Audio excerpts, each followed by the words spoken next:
Hello, great people of Biafra, freedom fighters, lovers of freedom, my great people all over the world. My great people, we have come today again. We have come today again. Like I promised you that we are going to bring one of the greatest man of Biafra. And he is here today with us. But before we will proceed, I would like to introduce myself to you all. Before my honor of guest will also introduce himself to us.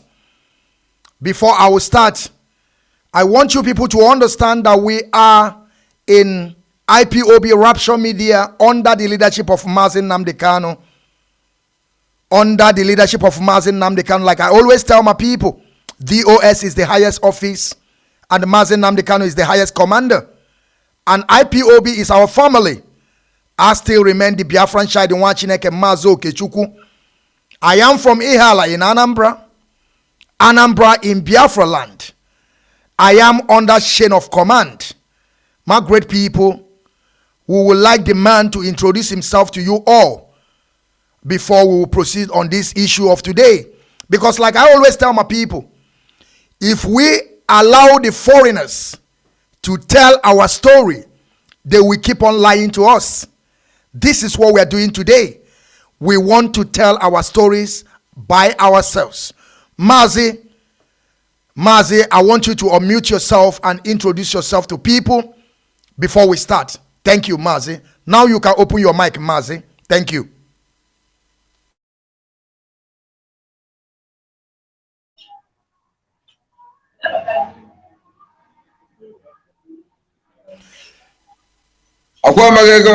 Yes, Mazi Omerego. Now you introduce yourself, please. Omerego. Ndewo.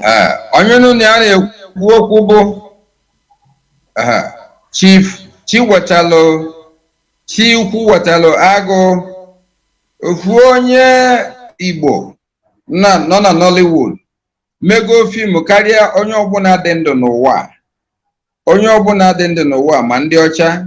Film mere since 1981 bụ 1089 movie productions. Onwere ebe enwere such a record around the world. Eso m na ndị isi NollyWood. Wee dabatazia na abịa nwebe nsogbu na mmegbu nke gọọmenti na-achị achị tata. Mmegbu ife o ji bụrụ mmegbu bụ na Mazi Nnamdi Kanu anyị akarị ma onye ọ bụ mana ọ pụtaziri wee bụ ịzọpụta ndị Igbo tụmadị ndị nne anyị va na-anọ n'ugbo va anọ n'ugbo va ndị Fulani herdsmen abịa ebe a wakpova a ga-erepụ ndị a ga-erepụ.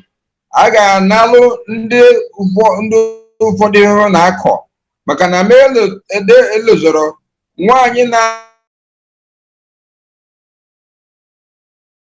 were efie Hausa wee wakpu ya. Ọ nata loan wee banye n'ịkọ rice. Efie Hausa bịa rie rice anwa ọ nata loan wee je gote kọba. O nwere ebe ọ gbagara je kpese mkpese police stations. Nwere ebe atọpọrọ ọnụ. Nwaanyị dị so frustrated. Mụ amụrụ ka ọ ka nọkwa ndụ ọ na-aya ọ even ma bụ na ọ nọrọ ndụ ọ na-lament ive merie. Wee na-ajụzi sị loan gọọmenti na-enwere ike inye mmadụ. Ndị mmadụ jenata na bank agba ife a na-achị nkịtị ka ọ bịa rie ife eji loan wee establish ọ na ọ jọgburu onwe. Mazi Nnamdi Kanu na-ekirisi ụmụ ife a na-eme. Anyị niile na-atụ anya na federal gọọmenti ga-esend security va ka bịa gbochie ụmụ alụlụ a. O nwere ebe egbochiri. Mazi the great CHINWETALU AGU, please. I'm sorry to Mazi wait. Mazi, we have a lot of people in Biafra land, they don't speak Igbo. They are saying that you should speak English. You are a learned man. Okay, they say that you should speak in English. Yes, you will speak in English, Mazi. Please. All right. Please. All right. Thank you. All right. So people like me, Mazi Nnamdi Kanu, and many other people got frustrated, got so worried that they felt if the federal government could not secure the ordinary farmer, that something should be done. That was how I began to see all these groups that got established to protect the average farmer. The average farmer. As the only also now Chinese, if the enemy is chasing you around, the place to have hope and the rest is your own place. But if in that your own place you don't have a rest, it calls for concern. That's the situation we are in. You know, we began to see Nnamdi running for his life, for fighting for the common masses of Igbo land. That's where we are now. Nobody is happy. I'm not happy. So something should be done. I'm a prayer person. I don't need to pick a gun to fight against injustice or protect my people. My biggest weapon is prayer. And I've been praying to God in many things. God has been taking care of me. So I want God to take care of this situation, because if you don't get government job, at least you make a living from earning as a farmer. If you can't earn as a farmer because the government is not guaranteeing you security, then it becomes a disaster. That's praying for God to do something about it. Thank you. Thank you. Are you there? Are you there? Then it's never point like message. Are they now?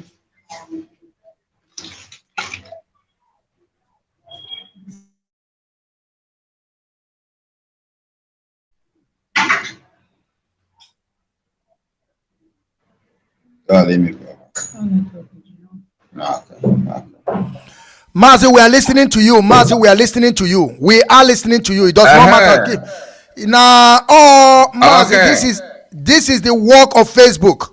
They don't want us to tell our story. So whenever you see that I stopped, I want you to continue your talk because the world are listening.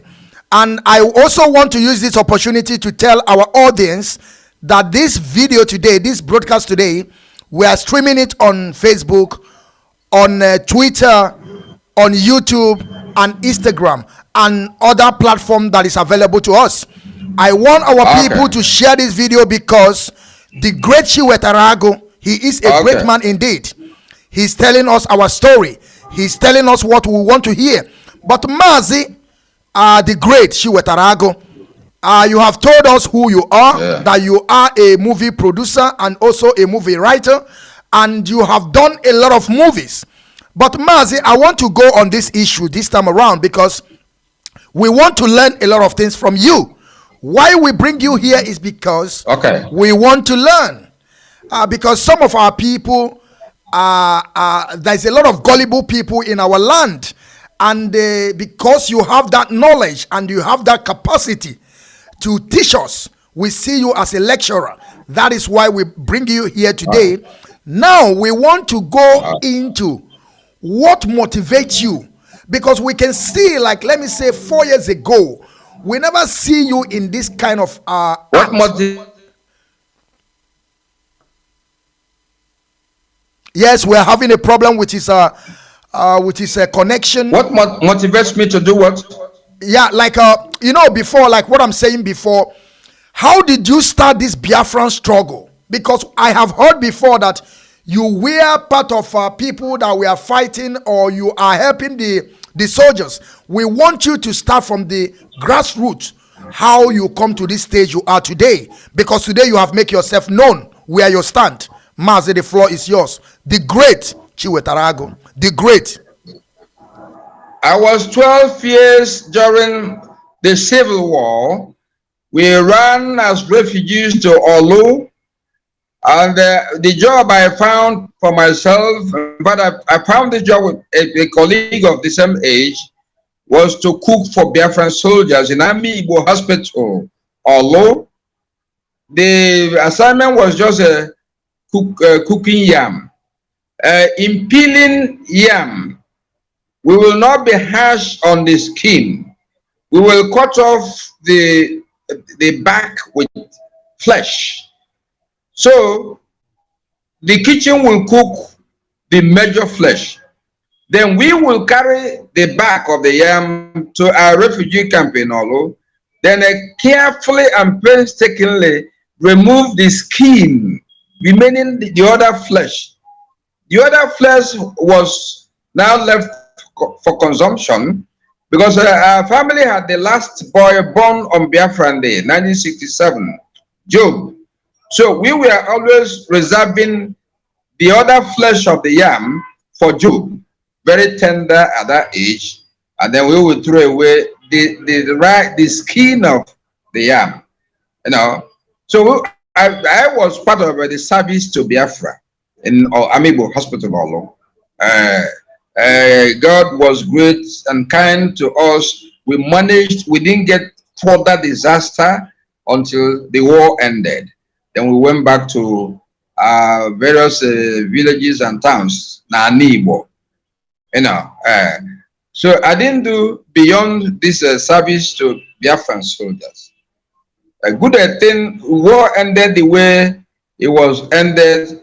The massacre, the slaughter, and all that didn't continue. You know, look at all of us coming out of the war alive. You know, I don't forget that many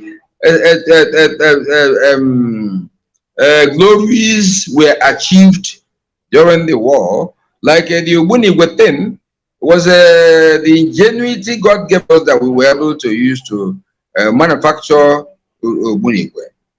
The thinking was that if we had a good, reasonable, responsible government at the federal level at the end of the war, all those who fought in Biafra would have been transited to be useful to the Nigeria that emerged.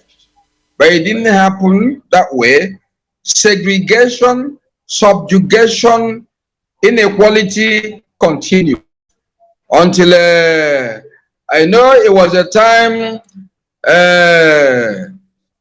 Gowon was not bad as in the sense of these are conquered people.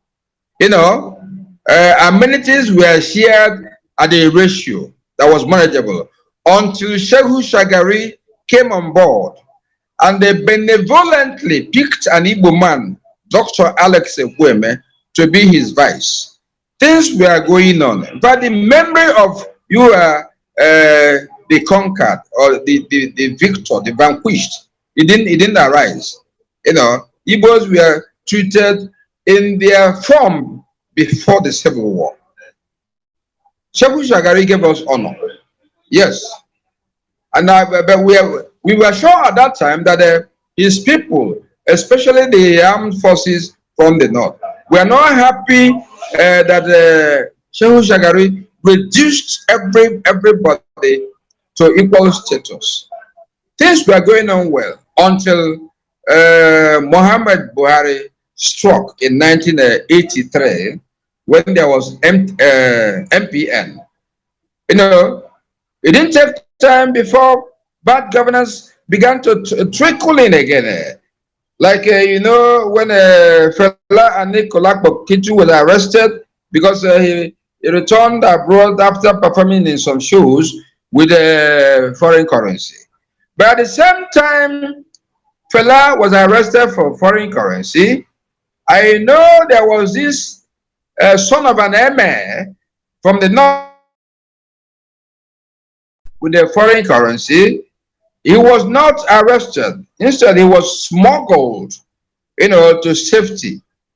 So we now began to see the signs again of inequality. You know, the rest is a story we all know. Things are getting worse today in terms of council. Things are getting worse today in terms of the emergence of bandits and the killers up north. Personally, I look at these ones as a nemesis. And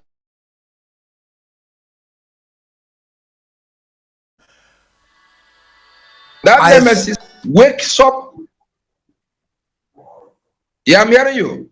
yeah, continue, Wakes up to continue, Mazi. When I want to ask you a what question, I'm seeing when you happening in the north today is nemesis about the inequality.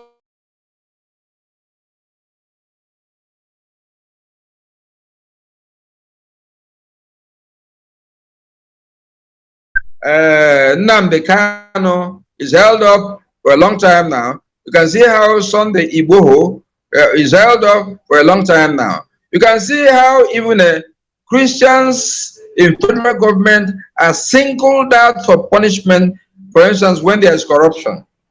Joshua Dariye, Jolly Nyame, they were former governors in the Middle Belt. Because of the some millions of naira found in them as corruption, they have been locked up for many years now. But I know on record other people of Fulani stock who will be alleged stolen more several times this once over. You won't see anything happen to them. So there's segregation in Nigeria, and it doesn't go well for a country that wants to be one, a country that wants to be united. It never gives me good sleep. Any day I go to bed. okay, Mazi. So Okay, Mazi. I want to ask you another question, because now you just give us a preamble. What you give to us is a preamble. What happened when you were still a kid during the war, and what is still happening today? Because now I understood that you are saying that Nigeria is not working. And Mazi, do you believe Mazi Chiwetalagu the Great? Because this is also the campaign that we are doing right here. I want people to be writing the Chiwetalagu the Great, because I'm promising you people that after today, believe in me, the man on the screen, which is the Chiwetalagu, must add it to his name the Great, because believe in me, this is a great man. He is a great man indeed. Nobody, none of you can see people around him. We have a lot of movie stars, we have a lot of actors, actress. None of them is out, only him. And sometimes I will keep on looking on the media when some people will be using Photoshop to put some clothes on top of people. And when they are doing all these things, they are not showing the Chiwetalagu, the main person that put on that clothes. That is something that is, I don't understand from our people. The real person that put in out that clothes, you people never show him. And I want to start this campaign now. When you are writing here, make sure you put Chiwetalagu the Great, because he is a great man. Mazi, and we are telling you after today upward, you must believe me, Mazi. We, the indigenous people of Biafra, we, the freedom fighters, under the leadership of Mazi Nnamdi Kanu, have been putting that name to you, and we will tell you that from today upward, after you write your name, make sure you put it the Great, because you are a great man. Now, let me go to my second question. The Great. Mazi Chiwetalagu the Great, or Chief Chiwetalagu the Great. But at the end, the Great must be there. We don't know, maybe you want to use Mazi or Chief. Anyone you want to use, that left for you. But at the end, make sure you put it the Great. That is what we are campaigning here. The Great, the Great, the Great. Mazi, let me go to this question to you now. Mazi, why is that? You see, all this why you were keeping mute, but within this 2 or 3 years ago, you started, and with powerful, doing a lot of activities that, you are showing yourself out there. Why are you doing that this time around? What comes to your mind when you started doing all these things? I do not think I can be said to have kept mute all the time. No, the occasion arose, and I went into action. We never saw groups like you triggering questions. You people came around firing questions from questions. I'm a courageous man created by God to defend the defenseless. Because Mazi, you know that we are coming here to ask you a hard questions. and Ask anything you want. Thank you, Mazi. Continue. There's no question I can fear. I'm not a man carved out to be fearful, to be afraid. That's why when you saw me in the conflict with the soldiers, I stood my ground. If you watched very well, the shots, they fired some shots. When I came down from my vehicle, the shots didn't shake me. See, Igbo people say, Ojuofo Ghana. Ejimofo never naga. No, not I don't see anybody in this world I can run away from. As long as in the morning before I open my door, I talk exhaustively with Almighty God who created all of us. After talking with God every morning, I go out courageous to face any task ahead of me. The space is too small here. I would have put it to you. All the quotations in the Bible I use in praying. So if I do all that on daily basis, man is supposed to be below my power. The power I go with is spiritual power from God. And if you watch very carefully, things that make a man fear, I don't do them. If you steal government money, you will be fearing. If you kill through ritual, you will be fearing. If you do untoward things, you will be fearing. But I don't do all that, so I cannot fear. If you carry 1,000 guns and come against me when I'm defending the poor masses, you are not going to shake me. The only person I can fear, power I can fear, is God Almighty. So I'll continue to defend the masses, to defend goodness until God cleanses Aso Rock, government places of people who have come to deal with us negatively. Why should I fear? I don't touch government money. I talk against those who touch. Those who are in government on our behalf, but you see them carrying 5 jeeps at a time. When they want to pass, they make noise the whole place and frighten you.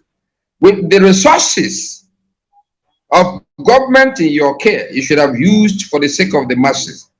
So I don't fear them. I don't even go where they are gathered unless I'm giving special invitation. And when I'm giving invitation, I look at those who have given me invitation to see if they are worth inviting me. I come there, don't give me any share called the government money. Why I don't need it is not coming through the right channel. Yes.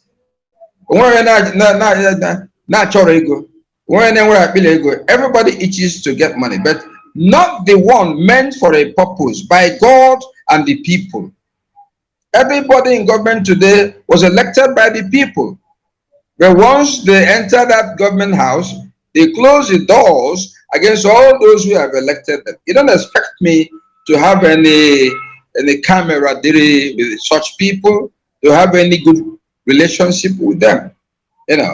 I've been pressured to to contest for Enugu State governance. I didn't go because what am I going there to do when a majority are in a cult? The court has agreed already that there will be share money. They have not agreed that the budget is meant for the masses. Why do you expect? So Mazi, wait. So what you are telling us is that you don't want to follow them on blood money. Are you telling us that those money they are sharing is blood money? Is it what you're trying to tell us? Government money is clean money. But if you cannot use it for the purpose of the common masses, mind the government is for the people, by the people. It's people oriented. But once you now use it as if they don't exist, count me out of there. I don't like such money. No money that comes from government is blood money. They are all clean money meant to help the cause of the masses. But once you extricate, once you take away those who should honestly manage these resources, count me out. I won't be part of it. I don't. It cannot change me, make me taller, higher, more sensible. God has given me wisdom. I'm sensible already. So once their resources are not used for their purpose, for their benefit, don't expect me to be part of them. That's the point I'm making. Ndewo Mazi. Now let's go back, because now we talk about the government. You make us understand that it's not that the government money is bad, but if they are using it in a sense that they want to use it to intimidate the other people, your hand is not there.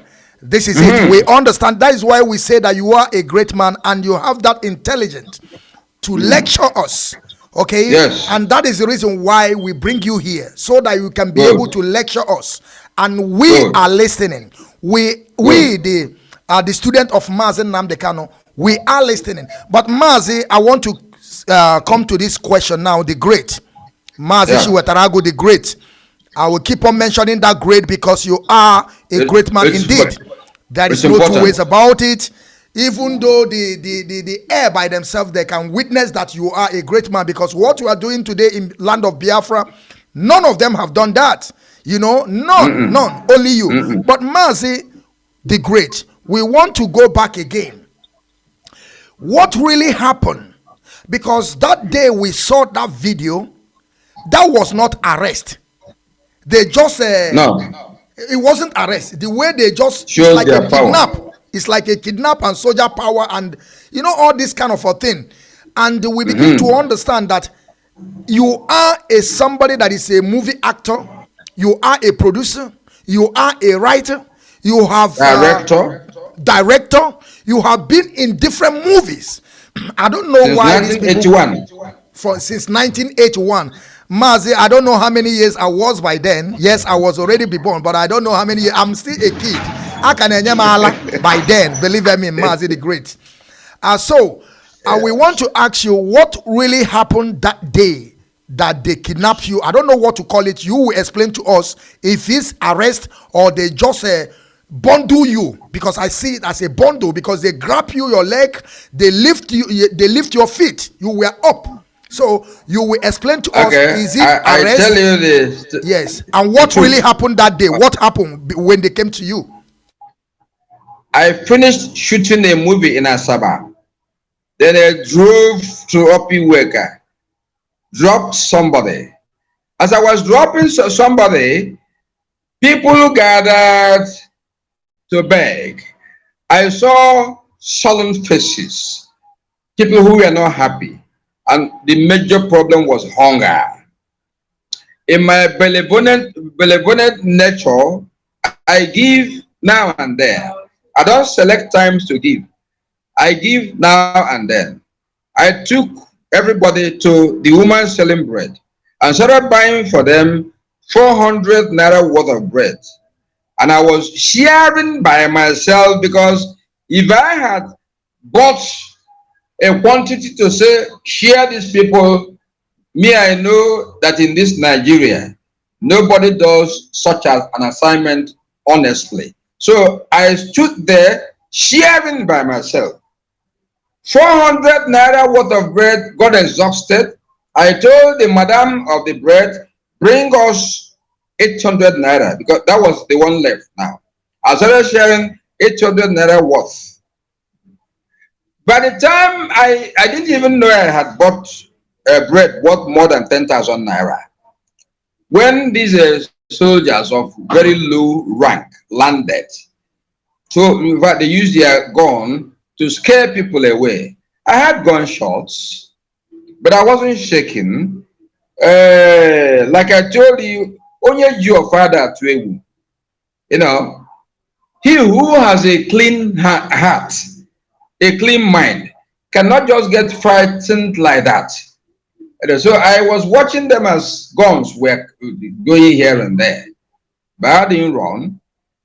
Then when they saw nobody was there again, They told me to enter their Sienna car.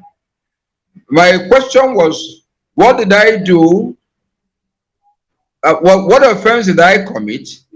Which area of the Constitution did I violate? I found out they were not even the educated type. They were mute. They didn't know how to answer me. You know, when I saw that they were not happy about my unwillingness to follow them, they tended. They brought out this tendency to use force. It was in the course of using force that I now forcefully sat down on the main road. But from sitting down on the main road to lying down, I told them I won't go anywhere unless you tell me what I've done. And that thing you're going to tell me must be a crime, establishable. No, you can't frame up anything and expect me to follow you. But on the second thought, I used my wisdom. And my wisdom told me to follow them. The whole world having had a glimpse of what was happening. There was no way they will take me to anywhere and do something funny. Otherwise, there will be revolution. I followed them, leaving my company bus almost at the center of the road because I didn't park it well. I intended to buy bread, then I moved to Enugu, where I targeted. We now got to their office at that army barracks on the jack. Their senior officers came out. Some were wondering why I should involve in the costume I wore was done with colors of Biafran flag. You know, so one particular officer that costume, but he didn't open his mouth to ask because he would have exposed his ulterior motive, which was that they were not happy seeing that costume done with Biafran colors. You know, I was happy I didn't write any incriminating thing on the costume. Nothing was written. Ipob was not written. Eastern Security Network was not written, except the design of the rising sun. Rising sun. Yeah, the rising sun. Rising sun. The design. It's it wasn't written. It looks.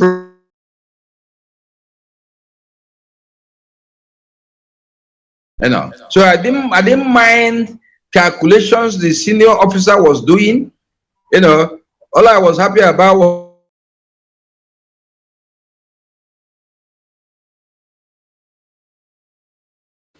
Facebook under attack, and we are here today. We are not going to stop. Facebook is under attack. I think I think they have already attacked him. I think I will take him out. I hope I will take him out, and I will bring him back again, because this time around they have already... Okay, he's back again. Okay, you are back again. Mazi, I want you to know that Facebook, they always attack. Whenever they see my face, they must come to attack because they don't like us to tell our story. And that is exactly what we're doing. Mazi, I want you to continue the great. I want you to continue. Thank you, Mazi. Oh, yes. So a panel was organized. I was given a seat. 3 army generals in Enugu division were assembled facing me. Through a TV, they asked their questions. Questions were many. And I'm happy that history will record me as somebody who did justice to all their questions. I gave wonderful answers. They were surprised I could give. The chief panelist, was an intelligent man, but his intelligence couldn't match my own. But at a point, we began to exercise our literary knowledge, literary power. When I started quoting Julius Caesar, his letter. He started quoting. I wanted to quote the killing of Julius Caesar. So I told him that Julius Caesar had his right hand man was shocked, was involved in those who ganged up against him. I told him his friend was a Brutus, and having been shocked by the presence of a Brutus, what came out of the mouth of Julius Caesar was et tu, Brute. Et tu, Brute. In Roman language, that was even you, Brutus, even you could be involved in this sabotage gang up against me. So eventually, the interview ended in the evening. It was now late. At that time, we understood that the society had got rattled, seriously rattled, that a celebrity who did not commit any crime was arrested by soldiers on flimsy. They didn't even mention any reason, So at the end, my phone was excavated. Every detail in my phone perused to look for where I had anything negative planned, any crime planned with the Nnamdi Kanu. They didn't see any. They found that, in fact, their conclusion was that CHINWETALU must be a lone fighter. And when I fight lone fight, as long as I'm standing on upright ground, I don't mind the enemy bullets that will come to me.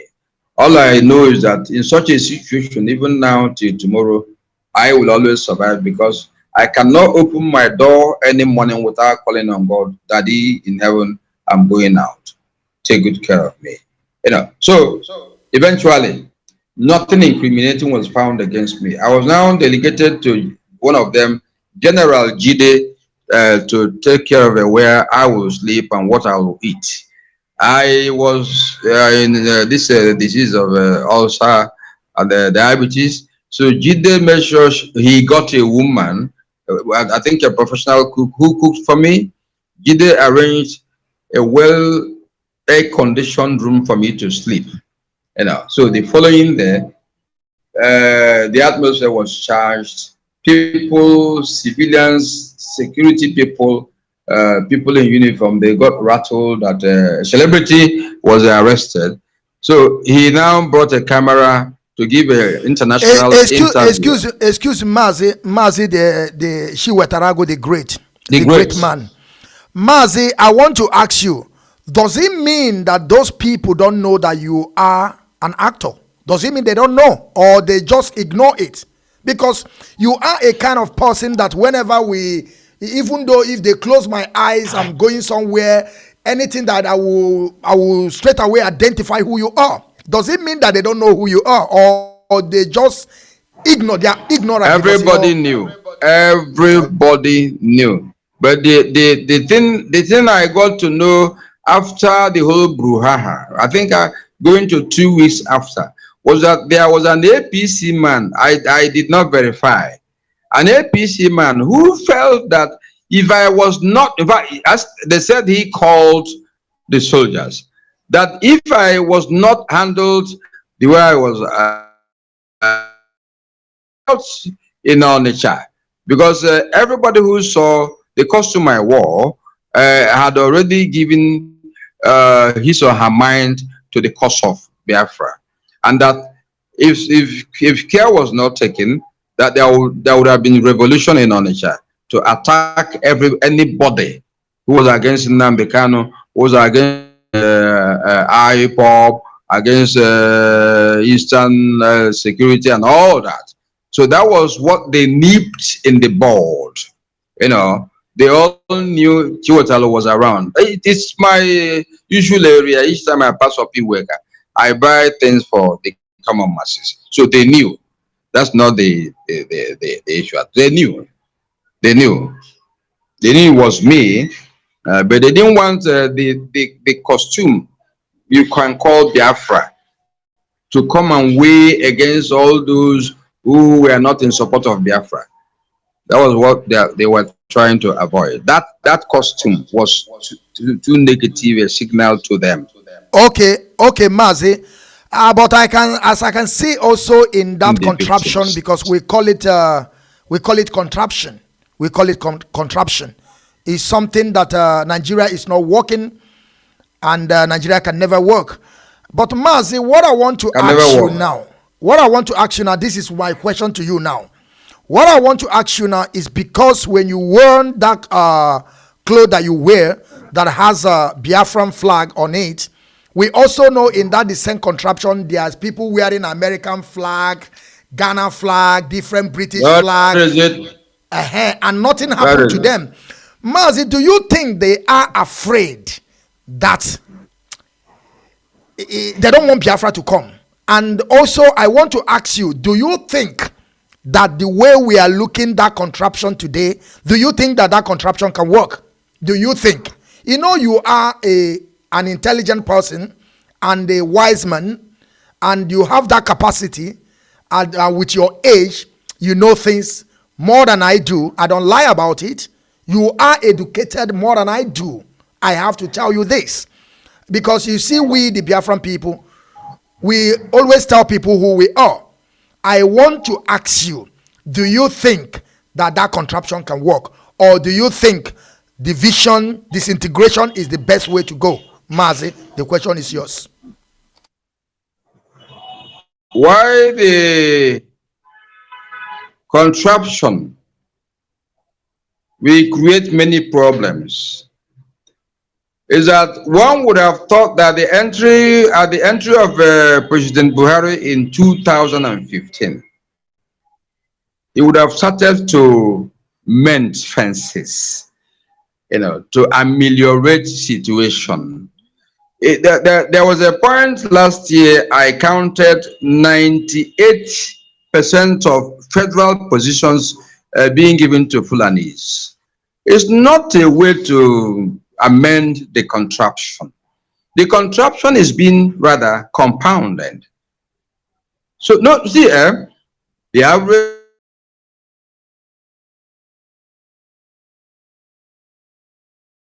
does not like other Nigerians. Middle belt, the same thing. You can see the killings going on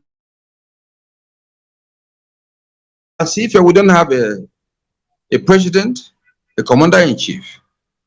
So if we can be killed, if everybody up and down, north and south, can be killed the way they are killed, and that the president is not doing what is expected, how do you think the contraption can help us out?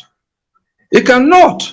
It's because the insecurity is not being handled that things are getting out of hand, out of control.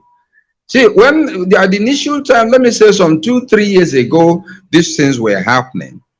Some people were thinking that it was only the Niger Delta, the southeast, southwest, and the middle belt that were at the receiving end. But look at it today. The far north, northeast, northwest, there is so much blood being shed, so much massacre, especially in Zamfara. Well, Meduguri is a situation we know has been there. You see, Zamfara, Sokoto was a no-go area, mind you. Sokoto was like a sacred ground.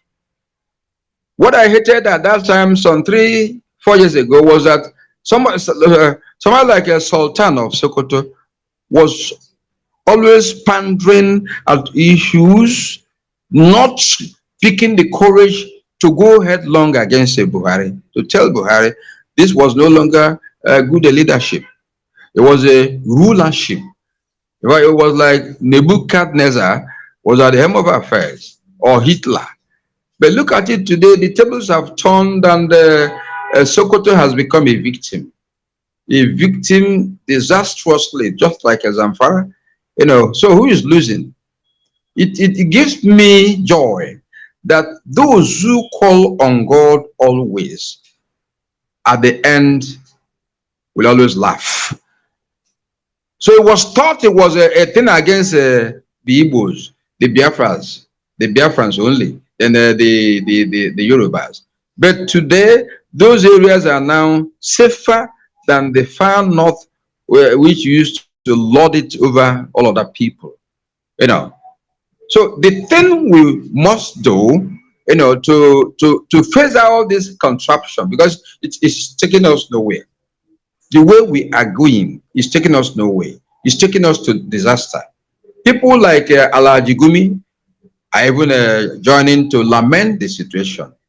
I think he made this comment that there was a well where northern youths were dumped, all killed, all killed. It wasn't there before. They were all in safe haven few years ago. But today the tables have turned. Those who were at the receiving end are now safe. Alhaji Gumi and Co are now lamenting. What goes around must come around. You know. So it is left for them. Me, I don't joke with prayers every day for us, for the country to return to sanity. But Buhari must show the light, must take the lead. The government cannot wish sanity to come back. It's not possible. They must initiate it. We must see them demonstrate it. Not just in the given level playing ground on appointment, you know, but amenities. The time of COVID, if you watched very well, every other person was sidelined, and government officials. I knew when what was her name, Minister of is it the one in charge of distributing COVID materials. I knew when they were facing only their people to distribute, leaving others in the lodge. But what is happening today? All of them over there are crying. So I urge people who believe in God to continue to call on God to ameliorate the situation, to make things turn around. Because the man has failed Nigeria. Asorok has failed Nigeria. All government officials. And Nemesis is just knocking on many doors. Did you watch some Air Force aeroplane crash? Yes, of course. We saw it. I call it Nemesis. I call it law of karma, and they will continue to happen that way as far as there's inequality, there is segregation. We all were meant, like in the preaching of Dr. Nnamdi and co, to believe truly and practice unity. Fulani, you love Niger Delta. Yoruba, you love Middle Belt. Igbo, you love other people. Love goes around. But if you just say, these people, you mean nothing, God will tell you they mean something. If you think Biafra is not big enough to withstand the suffering they are going through, then I ask you, how many people were in Israel against Egypt the time they were resisting the Egyptian soldiers? Look at the foolish fellow, foolish Pharaoh ordering Egyptian soldiers to go and bring back Israelites. He had given leave to go back, to go to the promised land. All of a sudden, he thought, no, they should still stay in Egypt to be water fetchers, sweepers, and he told the soldiers, go and get them back. Who will do this for you? Do that for you. The awesome, mysterious God, through Moses, opened the Red Sea. The Israelites passed all through. The stubborn Pharaoh soldiers came and they were all swallowed. You know, people should not think that where you are in this world, you are in control. No, you met this world. You came from nowhere, from somewhere, to become part of this world. So understand that there were forces in that world before your emergence. Ask yourself, will the forces, not supernatural forces, be happy if you take over control? If you think you have power to decide who to kill, who not to kill. You're not supposed to touch anybody. Blood of human beings is sacred. So don't touch that blood. If you touch that blood, then you have an Almighty God to contend with. anywhere you are, have the greatest fear of God. If you fear God, then you can fear fellow human beings. Human beings are meant for you to pamper, for you to serve. You serve, you are served.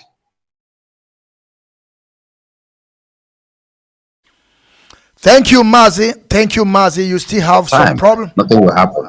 Thank you, Mazi. Yes. Thank you, Mazi. So, yeah, this question that want to come now, we still have a lot of questions, but this question that will come now, it will be very, very big. I don't know how you answer it.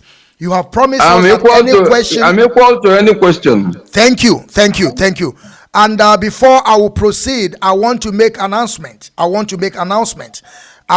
the people of Biafra, mostly our people living in Biafra land, to pay very big attention on this announcement, please. We have to pay attention on this announcement. On 18th January 2022 is sit at home in protest against Mazi Nnamdi Kanu extraordinary rendition from Kenya to Nigeria, and the case is taking place in Abuja High Court.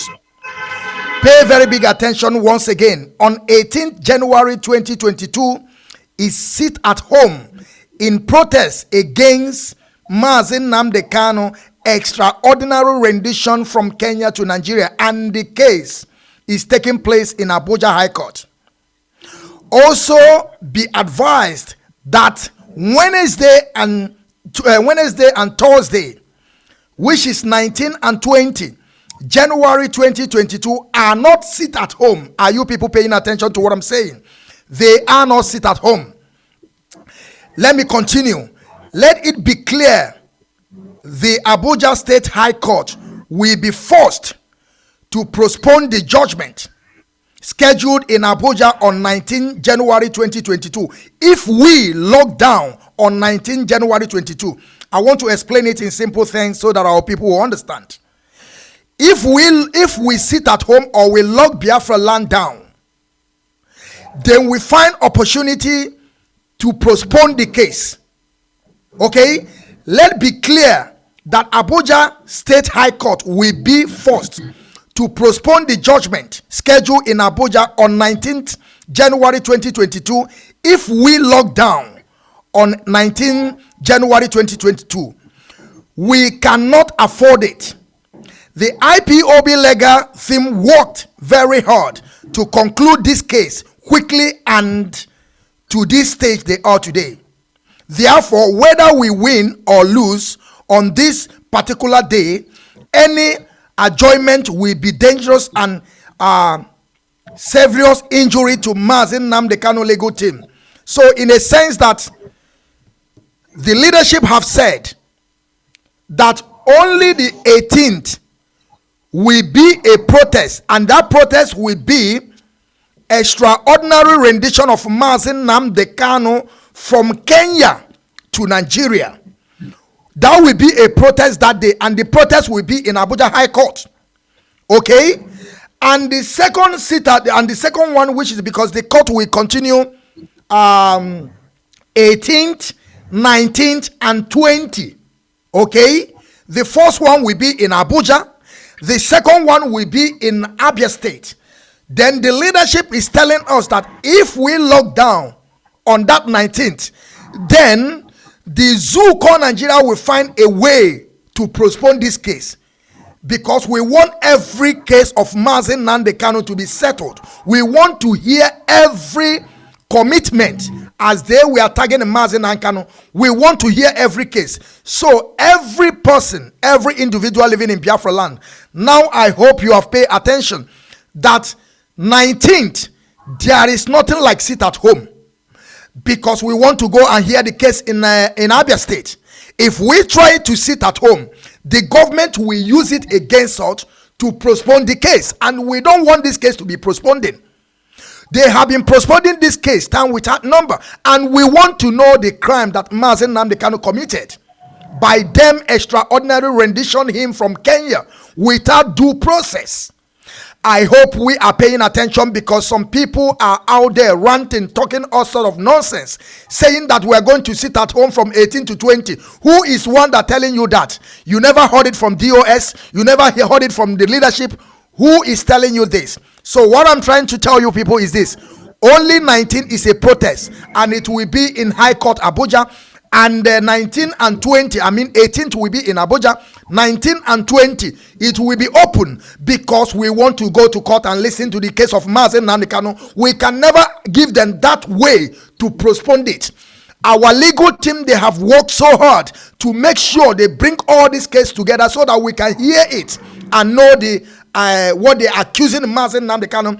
I want our people to pay attention. This is very, very announcement in highest that you should take it, because we have to reason. If we sit at home, pay attention. Let me bring my voice down. Mazi, I will still come back to you. We have a very serious question for you. What I'm saying in a sense is this: on 18th, the first court will be in Abuja, and we are going to protest there in Abuja in extraordinary rendition of our leader from Kenya to Nigeria. Why they brought our leader to Nigeria without due process, no court procedure, no judiciary. They just went there and kidnapped him. And we know that extraordinary rendition means to go and kidnap somebody, to adopt person without any due process. That is what we are talking about. The court will sit in Abuja on 18th, and 19th and 20th is also a court in Abia State. And that court in Abia State, there is nothing like sit at home. There is nothing like sit at home. Because if we sit at home, the zoo called Nigeria will find a level ground or landing ground to postpone the case. I hope our people are paying attention, because some people are going out there deceiving the gullible ones, telling them to sit at home while we have a court. And when they will sit at home, they will postpone the thing. They will begin to say, hey, they are that is what we have to do. And our technical operator, I hope we have already posted this announcement. And before we close, I will also remind our people once again. Now, Mazi CHINWETALU AGU the Great, I want to come back to you. This is a very big question, and we will also go back again where the genesis. Now, Mazi CHINWETALU AGU the Great, this question, I don't know how to ask you this question. Mazi, a lot of people are commenting. Mazi, don't you think that you are putting yourself in danger in that contraption by saying all this thing you are saying? Or what is giving you that encourage that you should stood up? Because Mazi see, we know Nigerian people, we know how they behave. We know Fulanis, we know how they behave. We know people from Senegambia, Chad, Niger. They are trooping every day into that contraption to occupy the land that did not belong to them. And we know their mission, and their mission is conquest. Everybody knows about it. They want to Islamize, they want to Fulanize. But Mazi, my question to you now: are you not afraid in this way you have been choosing? Because a lot of people are worried why you have made yourself doing everything. Mazi, I want to ask you, before we will still go back in your, I don't know, did you call it arrest or bundling? I don't know what you call it. That happens. Is it arrest or bundling or kidnap? What did you call it? They didn't there was nothing I saw that happened that day that showed them. I mean, the English word attack that we can use. The English word we can use. Nothing happened that day that can establish it as physical attack. Okay. I forced myself to sit down. I forced myself to lie down. Okay. I did it myself, not them. Okay. So we will call it a physical attack, right? The bullets, they didn't touch me. Okay. They urged me. Okay. I said, no, I won't go, because you've not told me my offense, where I offended the Constitution. I said, out of wisdom, I got up and they moved with them. We found ourselves in Enugu where 3 generals investigated, and at the end of the day found nothing incriminating because they took over my phone. You know. They Good, didn't Mazi. get if they were looking for link between me and Nnamdi Kanu. They didn't see. I told you Okay. I'm a lone fighter. When I go to fight in quote, not a physical fight, I call on God. Then God moves with me. Then I go and I believe I go in peace and I conquer and I come back in peace. Now, to digress, eh? I've told you I can be repeating all I've said before for elucidation for people to understand better. If I get out every morning from whether my home or hotel, wherever, and call on God to be in my front, behind me, sideways, I do not go out to be afraid, and nothing untoward will happen to me until I come back. I am always with God. That's why you've never found me with any group, whether religious fighters or machete fighters or gun fighters. But once the cause I'm carrying is accepted by God and humanity, I won't fear you. I will see you come to attack and then pass. You won't do me anything. I've told you why you've not found me in government to come and eat the money belonging to the masses. I'm not money conscious. They steal government money. They carry 5 jeeps, 10 jeeps. They build mansions. I don't live that kind of a life. If you live it, nemesis will still catch you, because there are people you are with your lifestyle. You are trampling on their own lifestyle. You know, like when a governor passes via, you knock down somebody. You don't look back to say, "Hey, sorry," or "Let's go to hospital." You just move on like that as if human beings are nothing. I don't live that kind of life. So I don't see those people you are talking about, you're highlighting. They will not see me. They can carry their weapons and come. They wouldn't even know where I am. Something will be blocking their sight. Mazi, let me come into your discussion now. Let me come into your talk now, please. It's not that I'm shutting you up, but I just want to, we have to establish something, because a lot of people are saying, like, you have been going from interview to interview, and some people are also here, like, in a sense that they are telling me that I'm putting you in problem. That is the reason why I'm asking you this question. Like, are we putting you in danger, or you have been choosing this path that you have been, you are now? Because I want it to clear to our audience that they should stop saying that because Mazi CHINWETALU AGU the Great know what he's doing. That is why I ask you this question. Are we putting you in danger, or you have been choosing this path to help your land, the rising sun, to rise again, because your name is also rising sun? I don't know how many names you will, this title will be too much for you, Mazi, but we will keep on giving it to you. Okay? Your name is already the rising sun. It's not too much. People, okay, thank you, It's Mazi. not too much. Thank you. People have already been calling you rising sun. And we have already made this one known today, that the great must be added to your name. It's and not the people too much. have already people. Every interview I've granted, and the ones I will still grant, are meant for elucidation. People should not go to university to study this man called CHINWETALU AGU. They will, you know me by the number of interviews I'm granting. They will help you. If I have to force you to go to university, then I'm not being helpful. I want people to know me more and more, and to know why I have refused to go and pick government work where you can be paid for whatever 1 million naira per second. I don't want that. That will be money that will make me go crazy. I want, as small as I get them, I share with the masses. There is a topic I want to raise, please.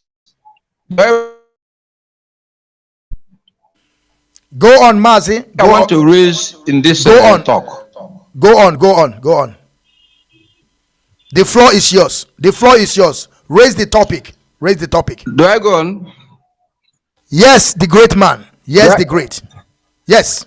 I share a lot of sentiment. I share a lot of consciousness with the masses of the Southeast, because each time we have a seat at home, they don't go to market. There are many Mazi, who hold on. cannot Mazi, eat. Mazi, hold on. Mazi, hold on. Go a little bit back so they can see your face a little bit, because you are seeing only your nose. Yeah, better. Okay.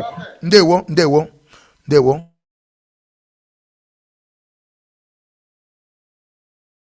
I think we are having a problem with Mazi CHINWETALU AGU, and he will come back very soon. He will just come back now. I hope a lot of people, I hope the people that have the connection of Mazi CHINWETALU AGU the Great should connect. Okay, he's back again. Okay, Mazi, you are good to go. Now you have understand. If they kick you out, come back again. If they kick you out, you come back again. I will bring you back to the studio. Mazi, let me say this before you take the floor once again. I'm saying this because a lot of people have been writing a lot of things. Now you begin to understand that what you are hearing from Mazi CHINWETALU AGU the Great is something that's going to help us in future to come. It's not all these things you are going to university to learn today. The great CHINWETALU AGU will tell us everything that you want to know. Now we have established this, that we are not putting his life in danger. He has chosen this path to help his own people. That is exactly what he's doing today. So some of you that are saying some things, I want you to stop saying all these negative things that you people are saying. The man we are looking here is Mazi CHINWETALU AGU the Great, a film actor, a producer, a writer, and what else, Mazi? Tell us what director, and they have featured in a lot of movies. And Mazi, continue, because we have a lot of questions for you. Continue. The floor is yours. Thank you. Okay.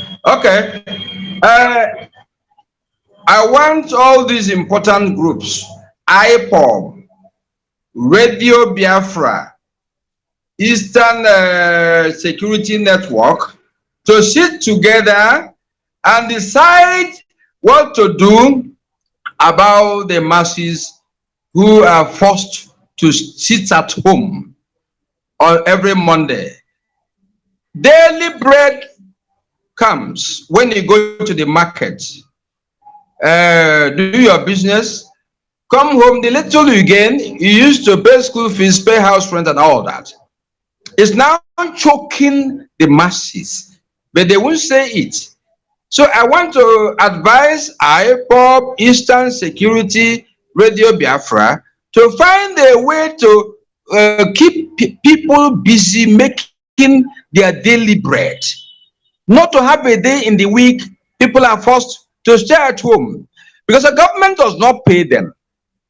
Institutions do not pay them. Millionaires do not pay them. They always end up sulking. At the end of the day, they lament that they were at home today, not making any kobo coming. Yet the children must eat. School fees of children must be paid. Problems will be taken care of. Responsibilities. So how do these groups organize Monday to be a day of business for the masses? The elite can take care of themselves. The rich can take care of themselves. There are those who have so much money, 7 days they may not go to work, but they'll eat more than the masses. So what do you do to keep the masses earning money? On that Monday, you always organize a sit at home. That's my question. Okay, thank you, Mazi CHINWETALU AGU the Great. Mazi, I will answer you this question. I am not part of the leadership. I am just a person that Mazi Nnamdi appointed to begin to speak on media. I am working for Mazi Nnamdi, and I am also working for the indigenous people of Biafra. Mazi, this question that you throw to me down now is very, very big question. And I want you to know this. The VOS, which is head by Shike Doziem, and the IPOB, led by Mazi Nnamdi Kanu, have cancelled this sit at home you are talking about. We have cancelled it, but we have some hoodlums. We have some people that they are trying to destroy what Mazi and Nnamdi Kanu have been building. Mazi, we are having also this problem. Do you know that yesterday and day before yesterday, some hoodlums are going to people's houses and the market and begin to destroy their cars and destroy their properties? Why? Because these people want to go out and do their business. They say that they must sit at home by force. I want you to understand this, Mazi CHINWETALU AGU the Great. All this thing that is happening in Biafra land is not from the leadership. Because when the leadership first announced this sit at home, everybody take it. But as time goes on, we understood that this thing can cause a problem for people. And they came back again and said that we have lifted. Everyone should go to their various places, go to your business, make your business, find for your daily bread, because we know that in that contraption, what people are eating in a day is the same day they are finding it. So I want you to know this, that those hoodlums, we have a lot of them. Even though what we are having today in IPOB leadership and the people that are tackling the leadership, there are many. And Mazi, I want to tell you something. The Zuko Nigerian government, Dave Umahi, okay, they are paying these people a huge of money to begin to disturb our people. That the IPOB leadership, head by Chike Doziem, have been lifted this sit at home on Monday. We have told them everybody should go and begin to do their business because the government is not paying them. If they did not go to market, they will lose. But later, because of the way our people love Mazi and Nnamdi Kanu, some of them say they want to sit at home. But we told them, if you are sitting at home, it's your willingly. You are just doing that for yourself. But the leadership have lifted it. Go to your business. But Mazi, I want to tell you this. There is a new people that...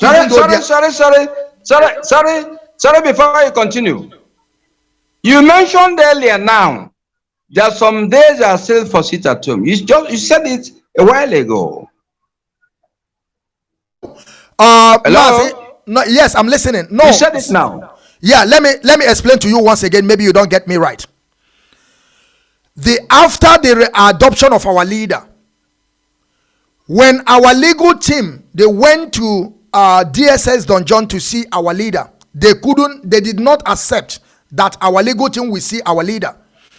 And the DOS, the highest office of IPOB, bring an idea to sit at home if they will allow our legal team to go and see Mazi and Nnamdi Kanu. And as we just did that for the first sit at home, only once, DOS supported, only once.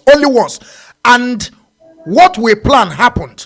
They allowed our legal team to go and see our leader. And the second time, the DOS came out again and said, no more sit at home. No more sit at home. Only one sit at home come from DOS. The sit at home you are saying today is from the hoodlums. Believe me, Mazi, it's not from the leadership. We don't know it. We are begging our people always to go to their business. Go to their business. Do your business because government is not paying you. Mazi, do you want to ask me anything again? Because I'm recalling that in the era of Martin Luther King Jr., he did all his civil rights crusade without America being closed down. So these things can go side by side. Nobody's paying these masses to sit at home. I'm always pained. In fact, such days I go out to know what I can do for the masses, to buy this and that and give the poor people. Because if nobody's paying them and they believe that you authorities have said, don't come out, somebody's conscience is being troubled. Yes, Mazi, what I'm saying is this. I think that you never get my point. I said the first sit at home was by DOS, that first one, only once. After then, the DOS, they sat down According to them, I was not there with them because according to their broadcast, because they came out again to broadcast. I am telling you now, according to their broadcast, they said, even though the highest commander, which is Mazi Nnamdi Kanu, call them, talk to them through the legal team, tell them that this thing they are doing is not going to help us. Tell our people to begin to go back to school, to go back to their business. They should go back to their business. But the problem is this, Mazi. The one thing about it is like I told you, like I said here, we have a lot of politicians. They are paying some of the Biafran people. Now, our own people now are forcing our people with gun and bullets that they must sit at home by force. And this is not coming from Mazi Nnamdi Kanu, and this is not coming from DOS.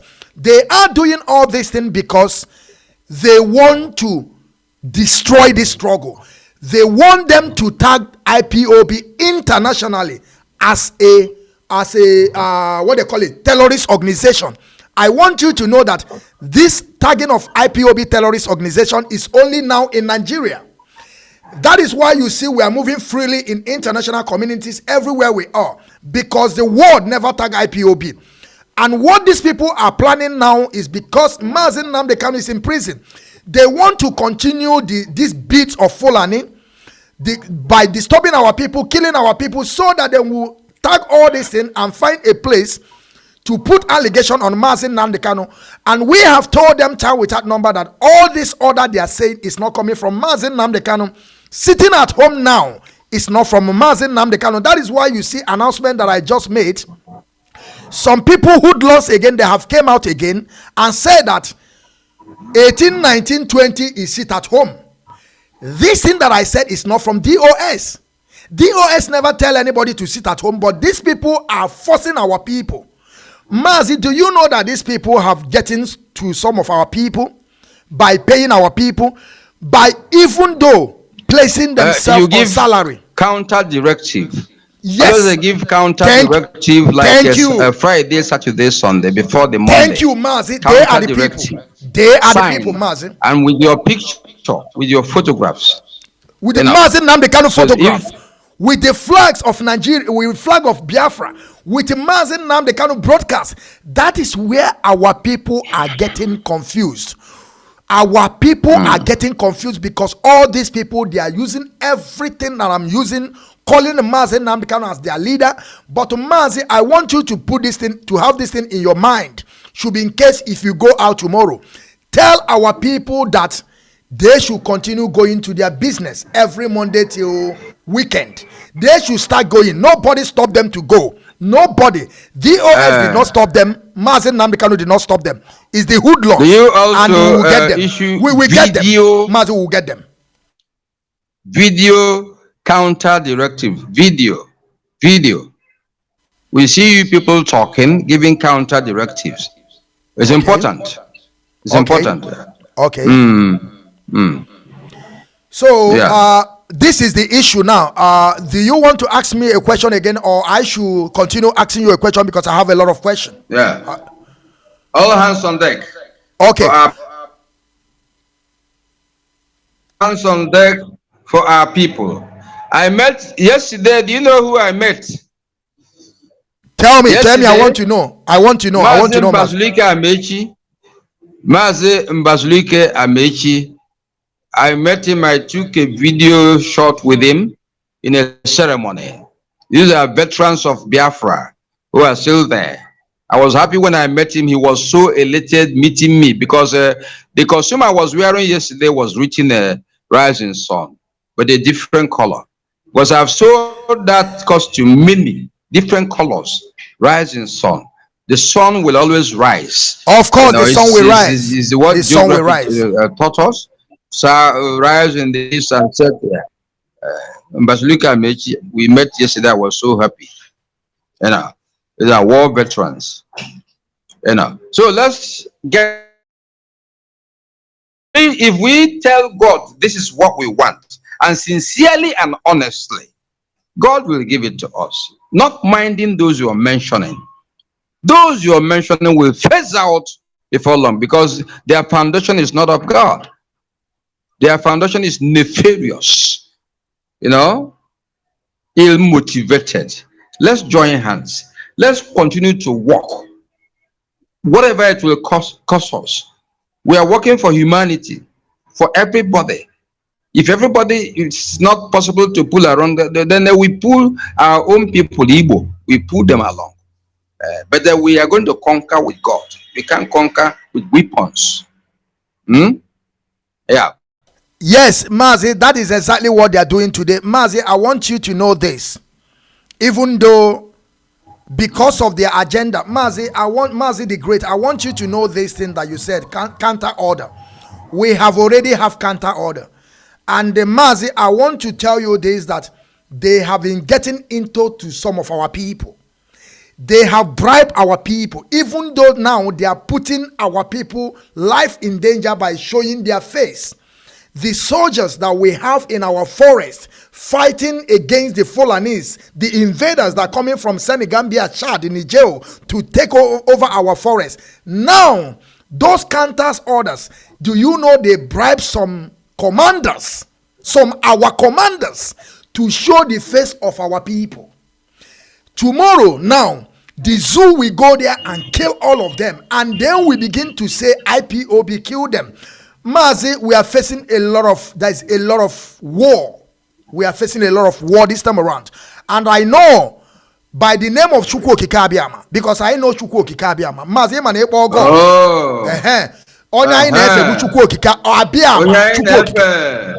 yes.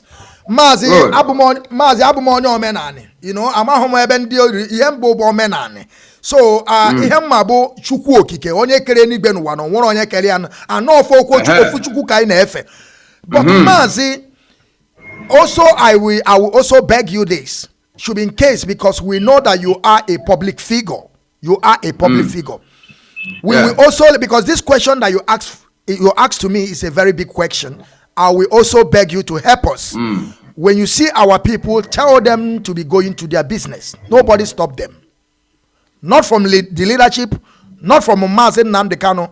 When we did that the first time, Mazi Nnamdi Kanu see that this thing is not good for our people. Most of our people, they are just a self-employed. You know, they work for what they eat in the same day. So if we are telling people to sit at home, what are we going to gain? Then Mazi Nnamdi Kanu see it and tell the DOS, allow these people to go. Don't keep them in home because government is not paying them. But since that day we told them, paying them. Government is not paying them. So if they are sitting home, is just not paying them. It's nothing. So Mazi, let's go to this question. When these people carried you, did they beat you? Did they touch you? Or they just keep you in VIP? Or what do you think? Or do you think? I don't know, Mazi, because what we saw from that place on that street is something that is very, very, it's not good to see, because we see how they were handling you. And we believe that if these people, when you will get to barrack, we know those zoo people, we know Janjaweed, the way they do, they will begin to hit you. I don't know, we want you to explain to us, Mazi, please. They were afraid to touch me. They were afraid to touch me because I comported myself very well. You know, they didn't want to come close in order not to be accused of a physical harm. When they put me, the Sienna, they put me at Opiweka. They put me at the center, 2 soldiers by my right and by my left, then 2 soldiers at the rear. Then we go to barracks. In barracks, the jeep, they put me to go to Enugu. They put me at the center, a soldier at my right, a soldier at my left, their leader in front, and 2 soldiers behind. But they did not attempt any harm. No. Then we got to Enugu. Enugu assumed a very big respect accord to me. I was given, in fact, it was an executive chair that I was given to sit and answer their questions.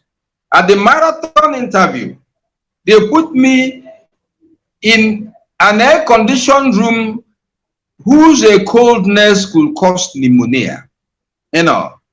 Then General Jide delegated the woman to go and cook my food at the end of the interview. They cooked my food. They put TV for me, put the movies. Night came. The following day, by early morning the following day, executive area arrived. Stephen Ebo was there. There were two others, you know.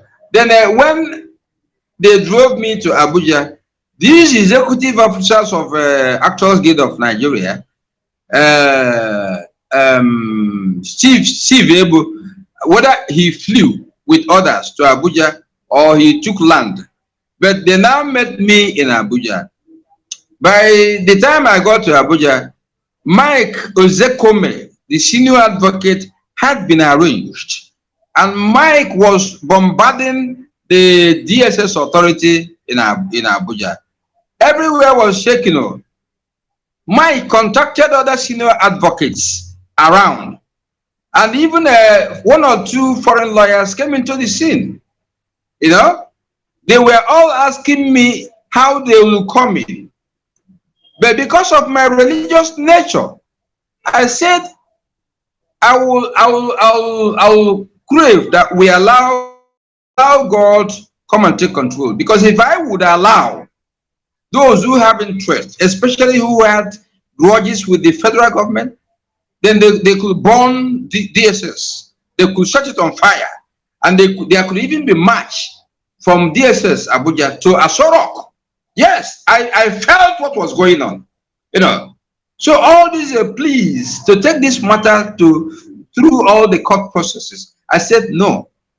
That I was foreseeing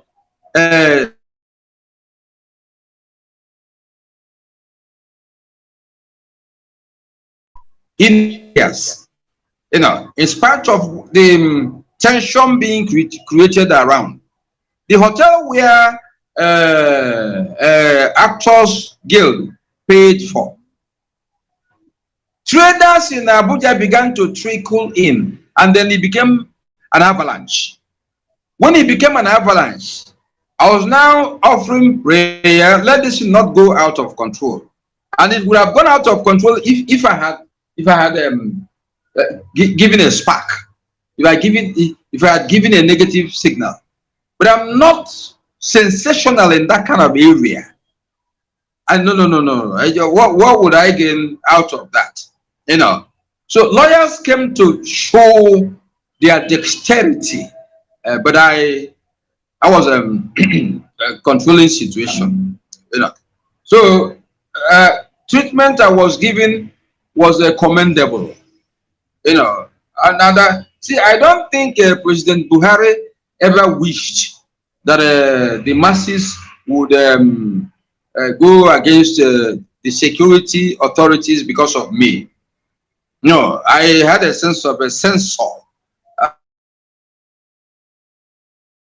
We find ourselves today because of this case is because of my paddling. I paddle the whole thing like somebody who's paddling Kanu, you know. So with me, the audience table can be controlled, can turn to something.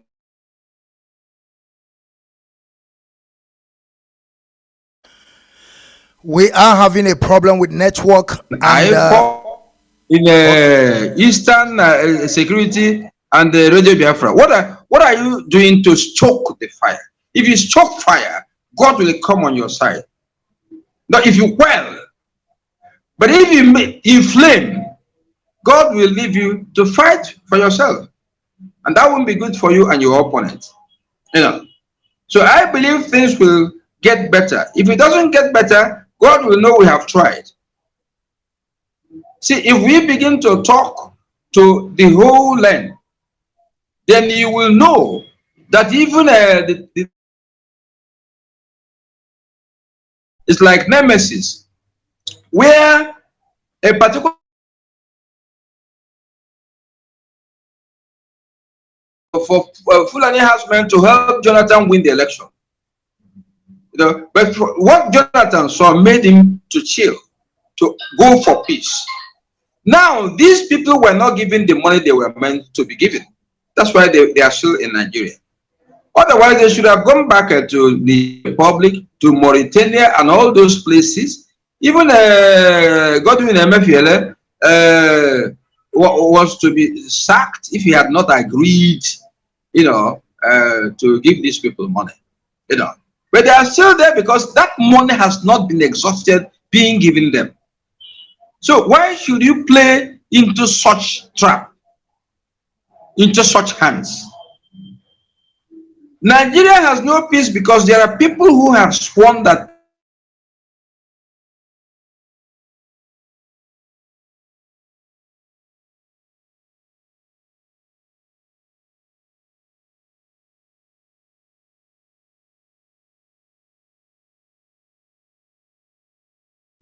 Yes, my people, I just take Mazi CHINWETALU AGU the Great out because the network is disturbing, and I believe he will come back again. Somebody that is on the ground, please try to tell Mazi CHINWETALU AGU to come back again. And I will make this announcement once again before I will bring him back again, because we have to understand the reason why I'm doing this. Okay, we have to understand the reason why I'm doing this. I want you people to understand that 18th January 2022 is sit at home in protest against Mazi Nnamdi Kanu extraordinary rendition from Kenya to Nigeria, and the case is taking place in Abuja High Court. That means that 18th January 2022 we are going to sit at home in protest. That sit at home will be like a protest to extraordinary rendition of our Onyendu Mazi Nnamdi Kanu from Kenya to Nigeria. That is it. Also be advised that Wednesday, Thursday, the 19/20 January 2022 are not sit at home. What we are saying in a sense is this: Wednesday and Thursday, which is 19 and 20, is not sit at home. They are not sit at home. Pay attention very well. They are not sit at home, so that you will not say that somebody said. We have heard what the question that CHINWETALU AGU asked me, because he thought that his DOS is the people that are pushing sit at home Monday. He don't know that they have already lifted it. But we have some hoodlums that are pushing people, that they are threatening our people, beating them, destroying all their cars and their businesses, that they must sit at home. In a sense, because they don't want Mazi Nnamdi Kanu to come out. They want to be pushing this agenda so that Mazi Nnamdi Kanu will be there, and the world will say Mazi Nnamdi Kanu is still in DSS dungeon and giving order outside for people to be destroying properties of other people, which is not coming from Mazi Nnamdi Kanu, which is not coming from DOS. All these people, they are doing all this, and we have told the Zoo Call Nigeria, DOS, lead by Mazi Chikedoziemu, IPOB, lead by Mazi Nnamdi Kanu. We don't know anything about this. We don't know anything about this. So those people that are doing this evil, the Zoo Call Nigeria should hold them responsible of all this thing they are doing. They should be people that they should hold responsibility of all this thing, atrocity that they are committing today. It's not from DOS. It's not from IPOB, but it's from the hoodlums. Let me further. Let it be clear that Abuja High Court will be forced to postpone the judgment schedule in Abuja on 19th January 2022 if we lock down on 19th January 2022. That shows that, according to this announcement, because it's a very, very special announcement, if we sit at home on 19th, pay attention very well. They have been postponing this case of Mazi Nnamdi Kanu. Mazi Nnamdi Kanu have been staying in DSS dungeon today, going to 8 months or 7 months and something. And they keep on postponing this case till our legal team works so hard to make sure that they have these 3 days so that they can be able to talk about this the leader of indigenous people of Biafra, Mazi Nnamdi Kanu, and we have observers coming from abroad to observe this, so that we have to allow them so that they will never stop this court day. Because if we sit at home, we know zoo people, we know how they behave. Then we say we are doing something, we are sitting at home, nothing is moving, so they have to postpone it. We don't have to postpone anything. We have to, there is nothing like sit at home. We will go there. Some of us will go to court and see what is going on. So there is nothing like sit at home.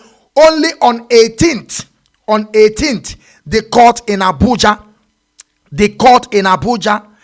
let it be clear, the Abuja High Court will be, okay, the CHINWETALU AGU is back again. He is back again. Mazi, thank you for coming back again. Yes. Let me finish. I'm back again. Yes, I know. They will be keep on kicking you out. You will keep on coming in. Yes, this is how it is. Let me finish this once again before we continue. 18th January 2022 is sit at home in protest against Mazi Nnamdi Kanu extraordinary rendition from Kenya to Nigeria, and the case is taking place in Abuja High Court. Also be advised that Wednesday, Thursday, the 19/20 January 2022 are not, pay attention, are not sit at home. These 2 days are not sit at home. Let it be clear, the Abuja State High Court will be forced to postpone the judgment schedule in Umuahia on 19th January 22 if we lock down on 19th January 2022. That if we lock down, that is why I'm saying are not sit at home. Are not sit at home. The IPOB legal team worked very hard to conclude this case quickly, and to this stage they are today. They work so hard. We have know how many months that Mazi Nnamdi Kanu is now in DSS dungeon before they work so hard to get these 3 days, straight 3 days of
Mazi, sorry, I'm battling with Facebook.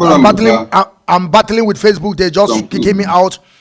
Mazi, we are back again. You can listen to me. We are back again. I'm back again. Thank you. Great people of Biafra, freedom fighters, lovers of freedom all over the world. You people know the situation that we are. Facebook don't want us to preach the gospel of redemption to our people. Facebook don't want us to tell our people way forward. That is the reason why they will keep on kicking us out, and we will keep on coming back again. Like I said, only 18th, because we have to move forward right now before Mazi CHINWETALU AGU the Great will keep on telling us the story and how he started and how everything is going to be work if we follow the way or the path of Chukwu Okike Abiama.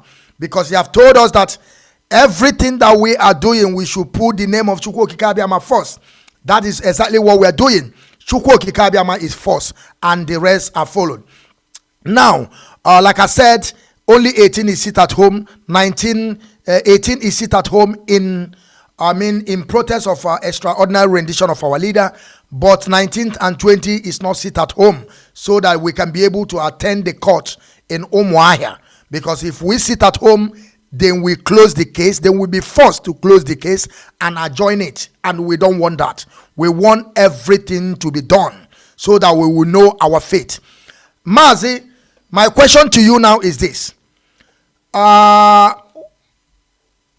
When they took you away, because we later heard that they took you to Abuja, and what are you doing in Abuja when they took you in Abuja? What are they doing there with you?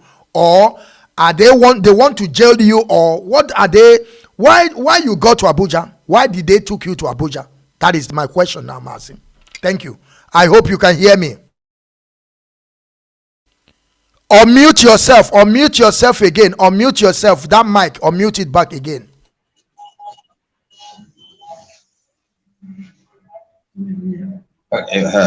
Yes, I'm listening. Hello? I'm listening. Yes, I'm listening to you. Like I told you earlier, from Onitsha barracks to Enugu barracks, everything went on fine. Investigations were carried out, and the general public told that everything was over with me in terms of investigation, and nothing was found incriminating. But I think that the director, DSS Enugu, the office is at GRA Enugu, must have whispered to 82 Division that he wanted to talk with me. You know, so when in the morning after interview granted by 82 Division that everything was now over, I got to DS. It was evening. The following day, that was where treatment was not convenient. But I took everything in my stride, because what is coming to quarrel with DSS that had made up their mind that a crime was committed, something negative happened, you know. In Abuja, the panels, in fact, they set up test panel. I answered all their questions convincingly.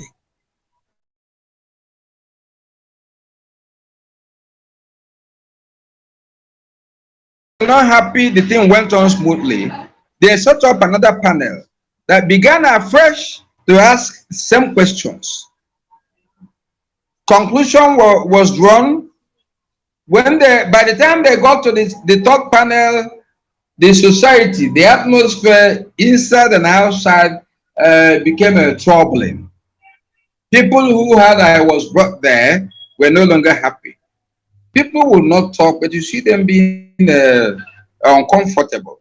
You know, at the end of it all, they thought I was left off the hook, because people were almost trying to go physical. You know, you wouldn't see them coming to attack you on my sake, you know, but you will see movement that will show that all this was uncalled for, you know. Actors Guild of Nigeria sent their delegates.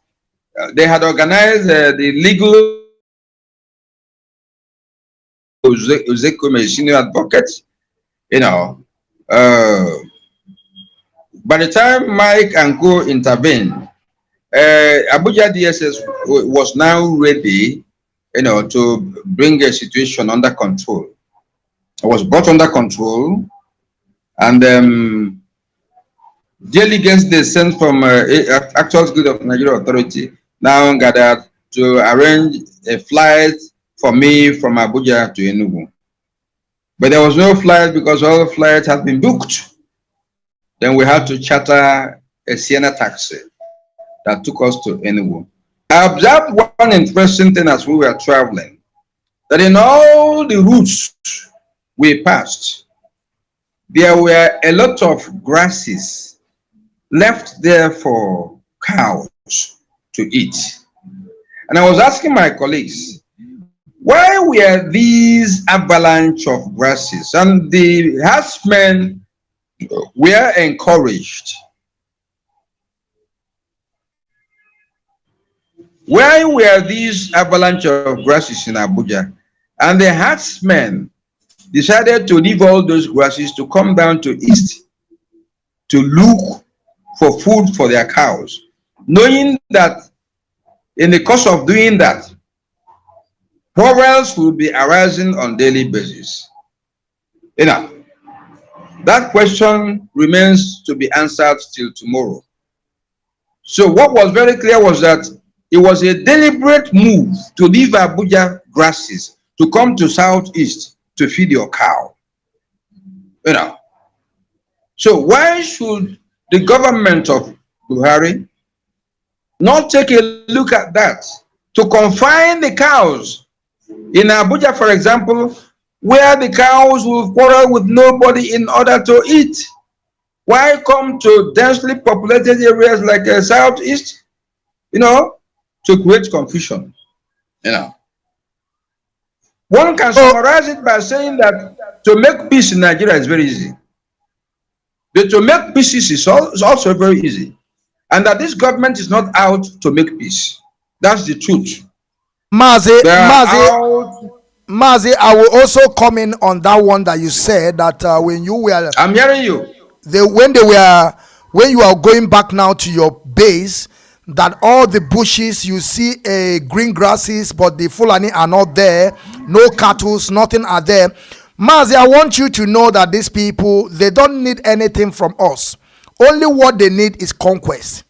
They want to conquer the whole Nigeria to be their own. The cattle is not the problem. They are just using cattle as their watering ground. I mean, to use it to say that this is our problem. They don't give us land. They don't give us place. But do you know you can fight them with God?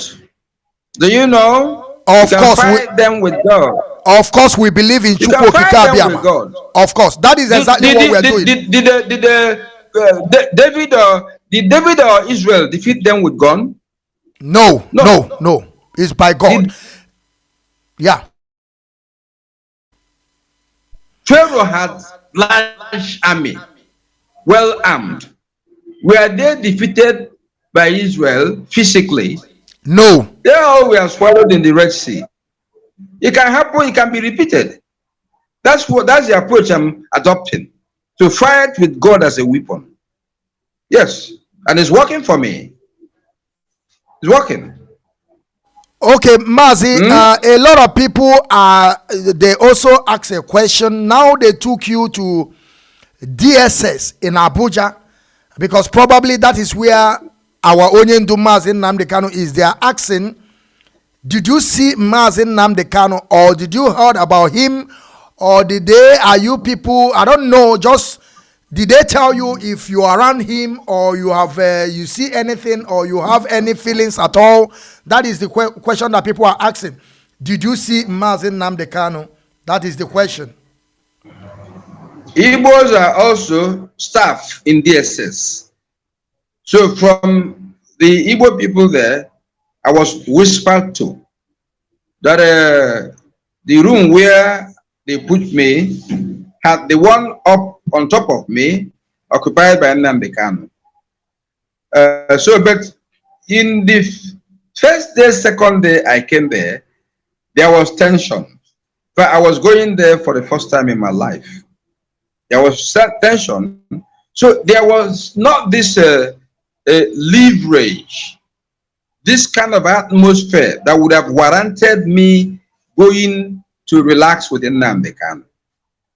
Nnamdi in his condition was edgy, tensed. In my own condition, I was edgy, tensed. So the atmosphere was not created.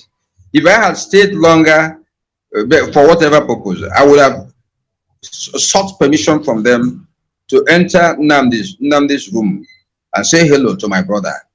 But they were at the point I said, having come here for the first time and having done anything being brought here, let me finish this assignment, go back to Enugu, and then begin to look for that opportunity to say hello with Nnamdi Kanu. So nothing has spoiled by the fact that I didn't see him that time, because a serious effort was not made. And anybody who could advise you wisely will say, finish your own, get home first, then begin to look for your brother. Yes. Okay, Ndewo Mazi. And again, there's something I want to understand from you, because there's something you said. You said that the first panel came and you finished them. They brought a new panel. I want to ask you a question. In that first panel that come and the second panel, what do you think that they want to get from you? Are you thinking they thought that you are working with Mazi and Nnamdi Kanu hand to hand before? Is it what they are thinking, or what? Before they took No, you to draw the conclusion of working with Nnamdi Kanu.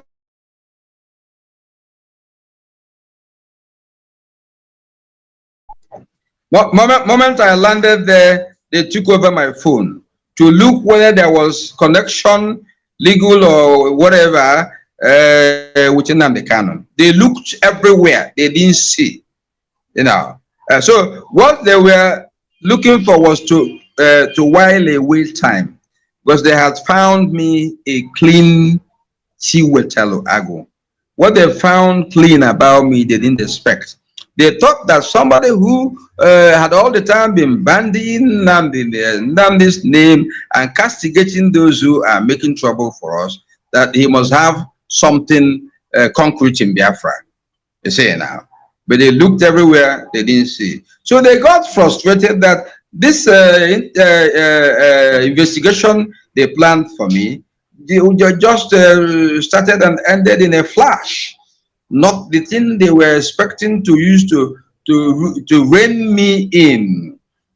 I think they would have been happy if they had found something that had nailed me one way or the other, for people to hear. Chiwetalo, he was found with a gun. He was found with this. He's going to court. He's going to jail. No. They were disappointed. So instead of leaving me just like Jesus, just so clean, they decided to pass me from this panel, create another panel, but all the panels found nothing. But in that Abuja, let me tell you, some are there earning.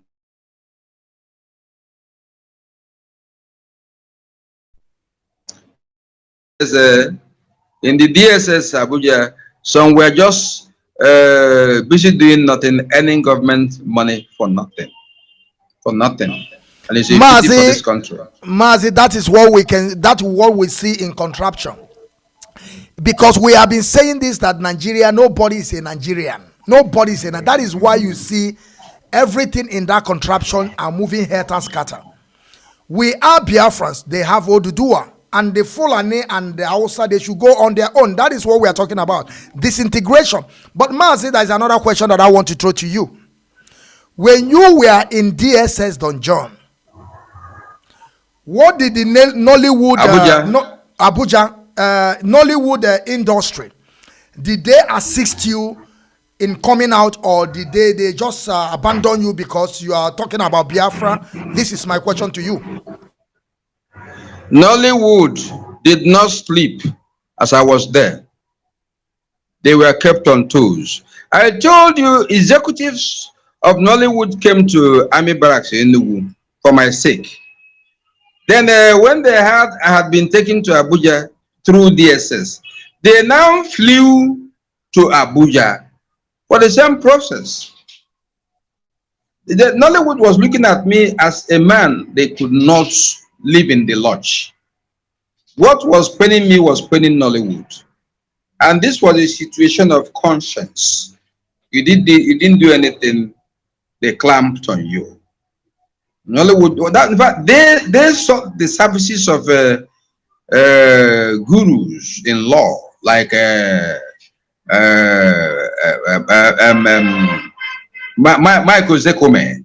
You know, eventually we went to Mike's office. Mike entertained us with drinks and all that. Then took photograph, and in fact, Mike was we were excited seeing these veterans in entertainment, especially drama. He brought many other people, junior staff, colleagues. They entertained us. Mike started dancing excitedly for our presence. we made many establishments. I knew Mike many years ago when he was serving under Ganifa Wahimi, and other lawyers. Was a father in his own time. They all grew through his tutelage, and look at him now, losing Rotimi Williams, losing Ganifa Wahimin, being a very strong now. So he was happy establishing one way or the other with NollyWood in the course of this difficulty. Okay, okay, Mazi. My question to you again is this: I don't know. Have you finished what you want to say, or you want to say more things about the NollyWood, about the help? But we have heard that they helped you. But Mazi, CHINWETALU AGU the Great. Another question to you is this: why the NollyWood actors and actress let you alone doing this? This Biafra that we are fighting, and you have make it, you have said it to us here that Nigeria is not working and Nigeria can never work. Does it mean that those people that you are working together with, which is the NollyWood actors and actress, are they not seeing what you are seeing? Why are they not doing the way you are doing? Why are they not supporting Mazi? I will not lie to you. You are only one. You are only one. That is my question. Are they blind? They came professional. They came to be professional actors, not to be activists. It is not easy to be an activist, though. You have to be convinced before you go into activism. Nobody told Chief Ganifa Himi to be an activist, even though he was a legal practitioner. Who again, my Zekome? No, it's not a thing they push you into. You go into it in your own volition. Nobody told Jesus Christ to come and fight for the sinners. I'll be an idiot. I'll be a foolish person to expect NollyWood actors to leave the acting profession they entered into to come and be to plunge into activism. No. It's not easy. Some people are by nature afraid of any government harassment, even police arresting you. Some are afraid, some are scared. But CHINWETALU, living a life of the humane life, always talking on behalf of the common masses, cannot expect people, my colleague, to come here and do what? No. You see, the ultimate thing being targeted in NollyWood is the food, the food you will eat. Not to go into a course that will take you to police station and you begin to spend money you don't have. Not that I have the money, but once I'm fighting for the masses, and I begin to lack money, I believe God will make that money possible. I'm a man fighting for him. See, I've built a story building for a widow, because this widow and her children could not in 7 years return for Christmas because there was nowhere to sleep. It's not a story building, not a bungalow. Do you know people who can do such sacrifice to water a widow and her children? It's people whose conscience is alive and who care to exercise that conscience. Not people who have come to entertain the world by talent. Tell them to leave that area to go and fight a fight that will bring them into confrontation with Nigerian soldiers, with the Nigerian police, and so on and so forth. The action NollyWood went was very commendable. I didn't even expect them to be that courageous, to come to that extent. Like Miss Ebo, the movie producer left all she was doing to come to Army Barracks in Enugu. And when she came, you hear all orders coming from some soldiers, you know. So I even expected her to collapse because of these orders, but I was very strong to, ward off any attack from anybody against my people. Stephen Abel was courageous, doing his bit as a senior actor, you know. So all they did was very commendable, and I don't bear grudge against anybody because nobody did anything against me. After all, I told myself, go and buy bread for people in Onitsha. No, they didn't tell me. Even though I know some might have told me to not to go to that area because it will bring me in confrontation with that. But that's an area I can be stubborn. That I'm helping a poor person. You tell me that the help I'm rendering will bring me in confrontation. I won't listen to you. Because I know whatever fight comes up, God is going to fight it for me. Don't we believe in God again? We believe in God. We believe in Chukwu Kikabiama. We believe in it. Mazi, another question to you is this: like you said that you know that when you are counting numbers of people in NollyWood, they are many. I don't know how many they are. If I may say, they may reach almost maybe 5,000 people. Does it mean that it's only you are seeing this Biafra or taking this Biafra serious? Or are you telling me that you know some people, maybe they don't want to come out to show themselves what they as you are doing? Or do you want to tell me you have an idea? Maybe some people, they are working on the ground to make sure that this thing that we are looking for comes, or you don't have any idea at all? I don't know. Maybe you understand my question. I understand your question, but I ask you in answering that question. If you have a brother in NollyWood, or a son in NollyWood, would you encourage him? Would you encourage him to go and do what you're advising that the actor should have done? If you have, would you encourage him to go, your blood brother?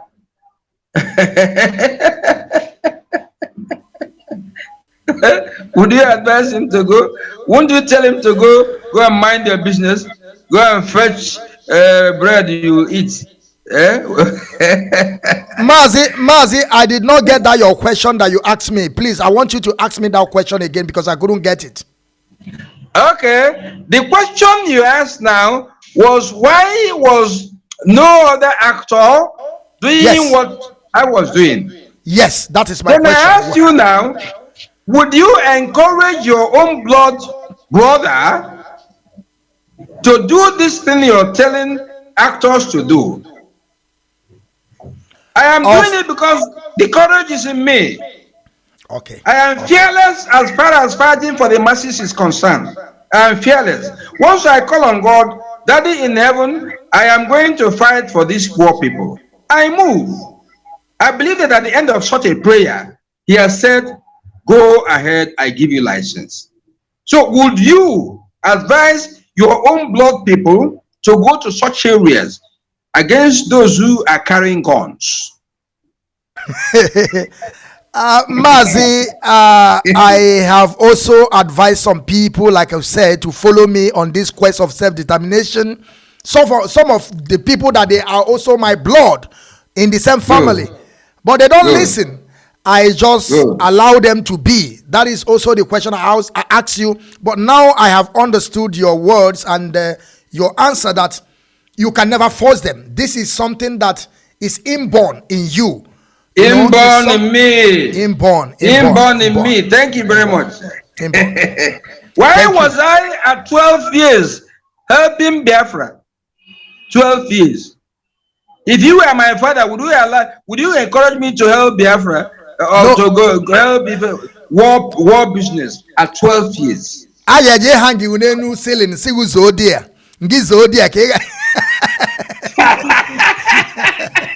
So it started a long time ago, 1967, 68. A long time. Not today. I will change my mind. Mazi, another question to you. Okay. As you are now, because you are one of the biggest public figure we have in that contraption in Biafra By land. the grace of God. I don't want to use contraption. I want to use in Biafra land, because Okay. Biafra is our land, Yeah. and the sun must rise again. Must Mazi, rise. as you are now, if one of the politicians called you to come and campaign for him, maybe even though he tried to convince you that he will be better candidate tomorrow, are you going to help him are you going to campaign for him?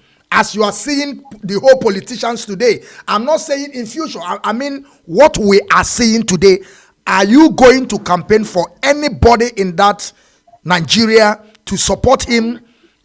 Because they always lie to us. They will come, they will tell you they will build road, they will build this way, but at the end they will not build, they will keep on stealing our money. Can you campaign for anybody in that Nigeria today? Are you going to support anybody? That is the question to you. More than 20 years ago, they have been coming. This census requires that I don't mention names. Otherwise, there are people you and I know, people known to the society.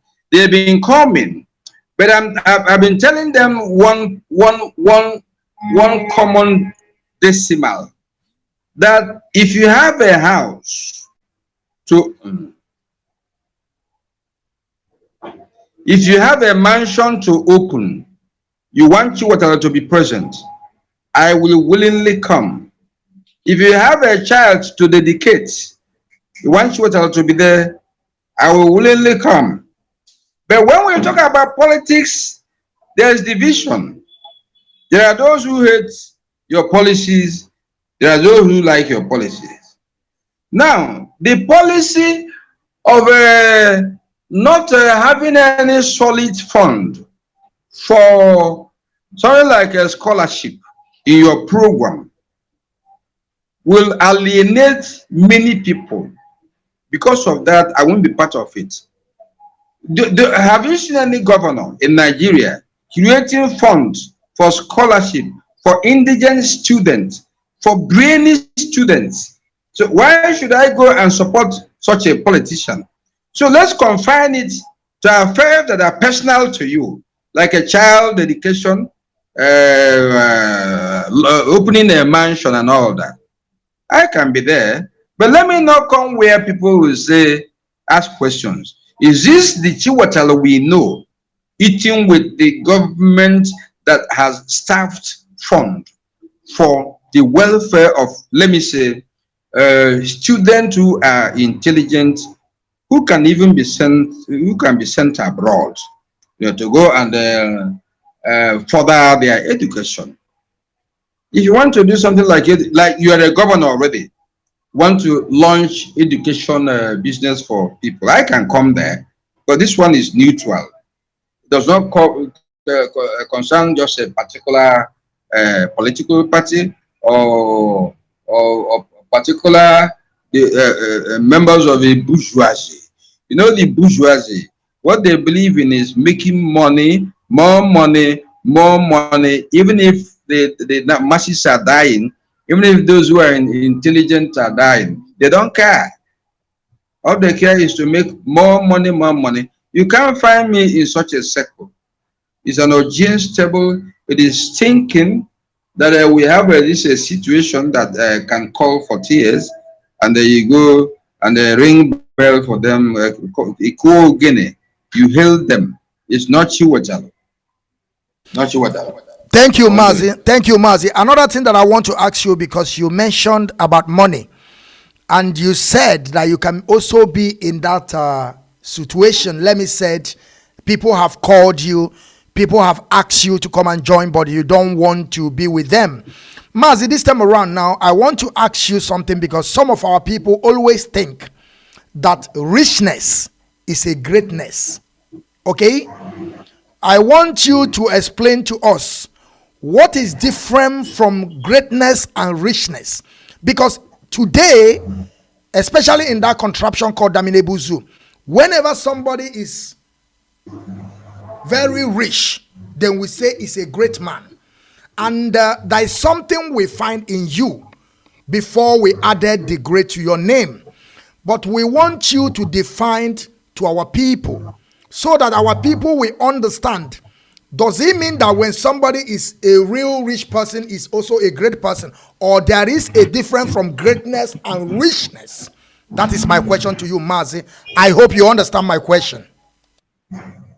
Some kind of richness can come from ritual money making, in which case maybe you cut somebody's breast or you cut somebody's genital, you go and make money. That you're rich from that source. I can't come close to you. I can't greet you with this my hand, you know. But you can be wealthy, not money made through ritual means. I tell you, somebody who was a wealthy. Tony Maz was wealthy. True or false? People aligned with him. You can't point at Tony Maz and say he made money through ritual. But you can be courageous to say that Ezego made money through ritual means. Is it not true? Because Ezego started to travel from Lagos one fateful Christmas. He got to Southeast. This accident happened. His colleagues had so much money that they chartered an aeroplane to take him abroad for medical care. The plane got to Port Harcourt Airport. Ezego died there. You know, so it's very easy to differentiate. Very, very easy. But you and I know money you can honor. Money you cannot honor. You know, so me, I know the difference between the two. Okay, they will Mazi, because why I'm asking you this, you know, we have make you the great, but we are not making you great because of your richness. It's because of your position that you have been, your wisdom. Thank you, Mazi. Wisdom. Because I want to also let our people know that, because why I'm saying this today, we have a lot of young people, even though they are 20 years or 30 years, like you said, they have made their money too ritualist, and they have, bought a lot of things. And because of that money they make, people will say that these people are great people or they have wisdom, but we are not call them great. Thank you. You can't call people like that great. Thank you, Mazi. But today in that Nigeria, that is the way they are seeing people. If you are a rich people like somebody like Ike Kuremado that have stolen our money, the money they gave this man to build the whole road, this man have stolen the money, and today the people of Biafra are calling Ike Kuremado a great man, and he have been stolen their money. That is why I'm saying all this. Mazi, I don't know, maybe you know about this issue I'm saying, maybe you don't want to talk about it, but it's okay. I will also move. Do you want to say something? If you call somebody great, I don't begrudge that nomenclature. No, by my nature, I can control my envy, my jealousy. But a person to judge who is a great is God. But we know those who can answer great and those who cannot answer great. But at the end of the day, nemesis. At the end of the day, karma. Do you recall how this man died? Abakari.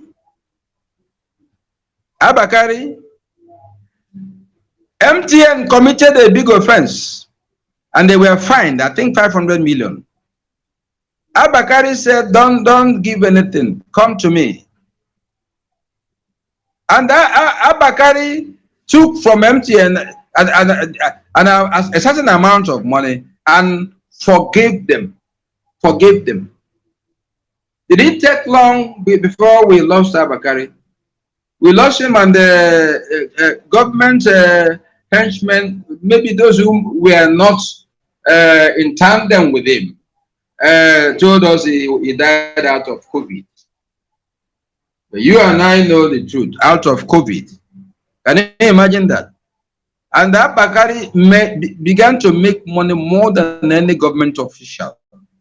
The records achieved by there was this powerful family that could control Buhari. You know, Abakari made money more than all these people. So when we had he died of COVID, we were not surprised because some people were not happy the way he was climbing into Asorocks. You know, so we always leave such situations for God to judge.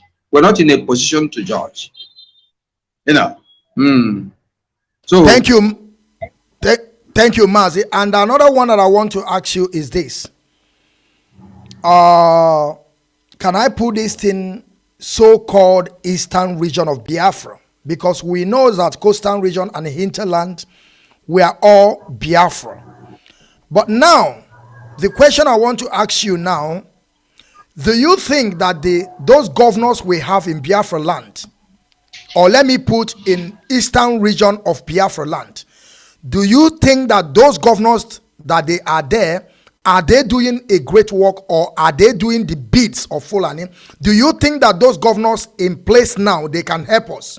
I mean, the governors we have, somebody like Dave Umahi, Okezi Bazu, Uguanya, and this one from Imo State that is killing our people, Abuja made governor, which is Hope, and the one in today is in also Rudo.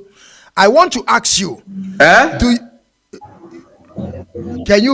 can you hear me? I'm hearing now. It goes and comes. Okay, let me repeat my question. My question to you is this. Okay. Those governors that we have today in Biafra land, do you think that they are doing good to our people? Are putting our people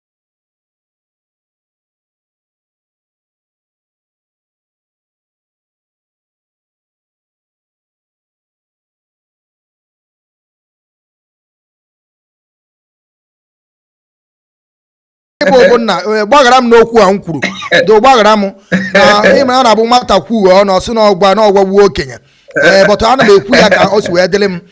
What do you think about the governors we have in Biafra? The name they have been given, they know they deserve the name. They can't talk, you know, because they are looking for one thing or the other from Buhari. They can't talk, you know. Governance is about talking on behalf of the people, but they are not talking. So I don't regard them as honorable entities. They are there as a figurehead, as far as I'm concerned. And where it pains me is if you cannot defend Biafra, you don't attack Biafra. Leave those who are sacrificing to fight for Biafra to continue to do it. If you cannot defend Biafra, because you are in a better position to defend Biafra with all the resources at your disposal. So if you cannot defend Biafra, do not attack Biafra. Well, Biafra is for all of us. If you point at the institutions we have today, Buhari is an institution. Asorok is an institution. Middle Belt, Niger Delta. If these entities are not talking for the masses, then they better surrender. If you're not, you should talk for the masses. The masses have nobody but you, having been installed in government house. So if you can't talk on behalf of the masses, don't talk against the masses, because you're breaking their hearts that they had you, they didn't see you helping them, then you're talking against them. I don't see why anybody should be arrested, and you as governor will just keep quiet. You don't come and ask, why is my citizen being arrested? And in front of you, a policeman or soldier will just handcuff or beat somebody in your state. He carries the person in chain, passes through you, you keep quiet. Who are you there for? So I don't like talking about the governors in the southeast because they are not fighting for us. They are rather fighting against us. Yes. Thank you, Mazi. Thank you, Mazi. CHINWETALU AGU the Great. You have let us hear what we want to hear, that we should forget about the governors in Biafra land. They are not working with us. They are not going to help us. And I hope that our people are listening. This is a man with a wisdom. A man have been, and they have been, he's lecturing us. I mean, we have to understand that this man here is not our mate. That is why we bring him here to come and lecture us, so that we will understand some things that we don't know. And he have been telling us all these things because ndị Igbo na-atụ inu sị ihe nwata nọ na ihe nwata na-aliga enu ashọka ọfụ okenye anọ igo na anafu ya. And that is exactly what he's trying to tell us now, that he have already saw all these things, that these people, we should forget about them. Mazi, let me come back again. What advice do you have your colleagues, those people in this movie industry that are campaigning for the governors or for the representative of that zoo? Do you have any advice to them? Because we are seeing some people too. I'm not coming here to mention them so that we are not going to go into more issues here. I want to ask you, what advice do you have to advise those people that are going to campaign? Because you have let us know that this Nigeria is not working. Nigeria can never work. You are not going to campaign for anybody. You are not going to support anybody. And those your colleagues that you people are working together that are campaigning for people, what advice do you have for them? You don't have to call any people name. And what do you have to tell them, Mazi? Thank you. My colleagues in entertainment industry, not just NollyWood, any government institution or individual you can advise. If you don't want to advise them, you leave them. But you and I have a call for duty to chip in words of advice from time to time. You know, a governor who is to run for 4 years, we are supposed to be heard saying one thing or the other for good governance to that governor within 4 years. We don't have to keep our mouth shut. If you check social media, I have talked to President Buhari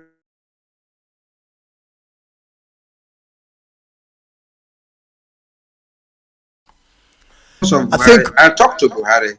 I advised, this is what to do, this is what to do.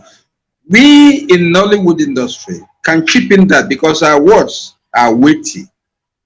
We have fans, solid fans. Whatever you say, they listen to you and they want to abide by it. So give advice when you can. If you don't want, if you think it's controversial, don't do it. But I do it. If you open your social media, CHINWETALU is everywhere, giving advice. You know, there was a time some Igbo people, the time Buratai, General Buratai was still there. I had some Igbo people who were just shot like that. They were in detention, not yet tried. But all of a sudden I heard they were selected and killed. I talked against it. Even the time Ikem Bandewi Ojukwu was still alive. We had this the issue of Apo. There was a number of people killed. They call it, is it Apo 12, Apo 7, Apo whatever. I talked about it. Some army sergeants, colonels, generals who were involved. I chipped in one word or the other. I asked if your hand was in killing these people on Apo case. Do you think if the people do not see you, if the eagle eye does not see you, that you're gone forever? No. Check the time our own man who was at Okuzo, committed nemesis There was a time he ran away from Nigeria and ran to Ghana. People came to Ghana and still caught him, caught his clothes and all that. No crime goes hidden forever. No. Even there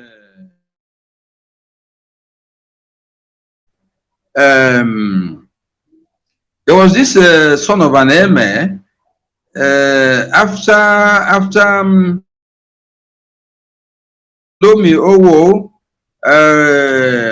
these three people caught by Idiabo, you know, foreign currency, cocaine, and all that. At the same time, son of an emir returned with the foreign currencies. Then the hand of injustice that saved him and punished these other people who were sentenced to death. The whole world saw it. Can we tell ourselves that those who were involved in that they are still free today? They are not. Nemesis will always catch up with you. You know. So in government, you steal billions. Nobody takes you to court. God's courts will still come eventually. Well, the money we are talking about could change the lives of millions of Nigerians who are suffering. You know, so don't think that you commit a crime at a point people forget it. It's not true.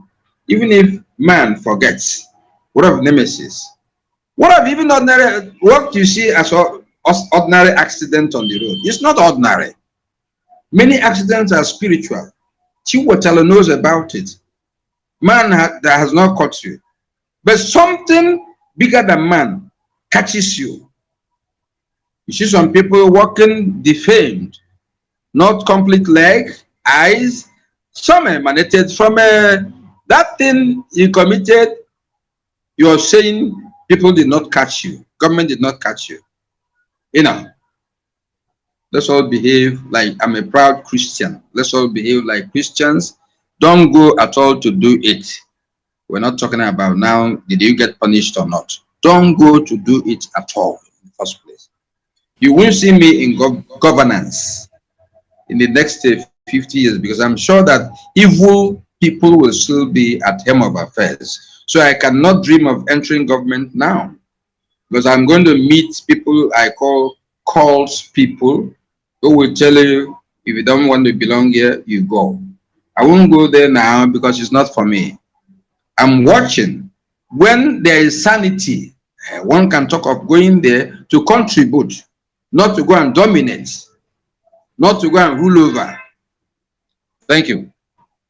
There were Mazi, we have heard you and we are praying for Biafra to come so quick. So you will be one of our elderly statesmen because that is what we are watching. That is what we are looking. That is, if you can be elderly statesman in Biafra land, believe me, it will be applause to us, not in that zoo called Nigeria.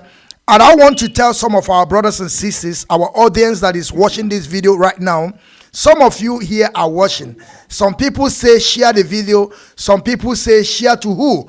But you are here watching Mazi CHINWETALU AGU, a man that whenever he drop any movie, if you don't watch it, you will turn to mad.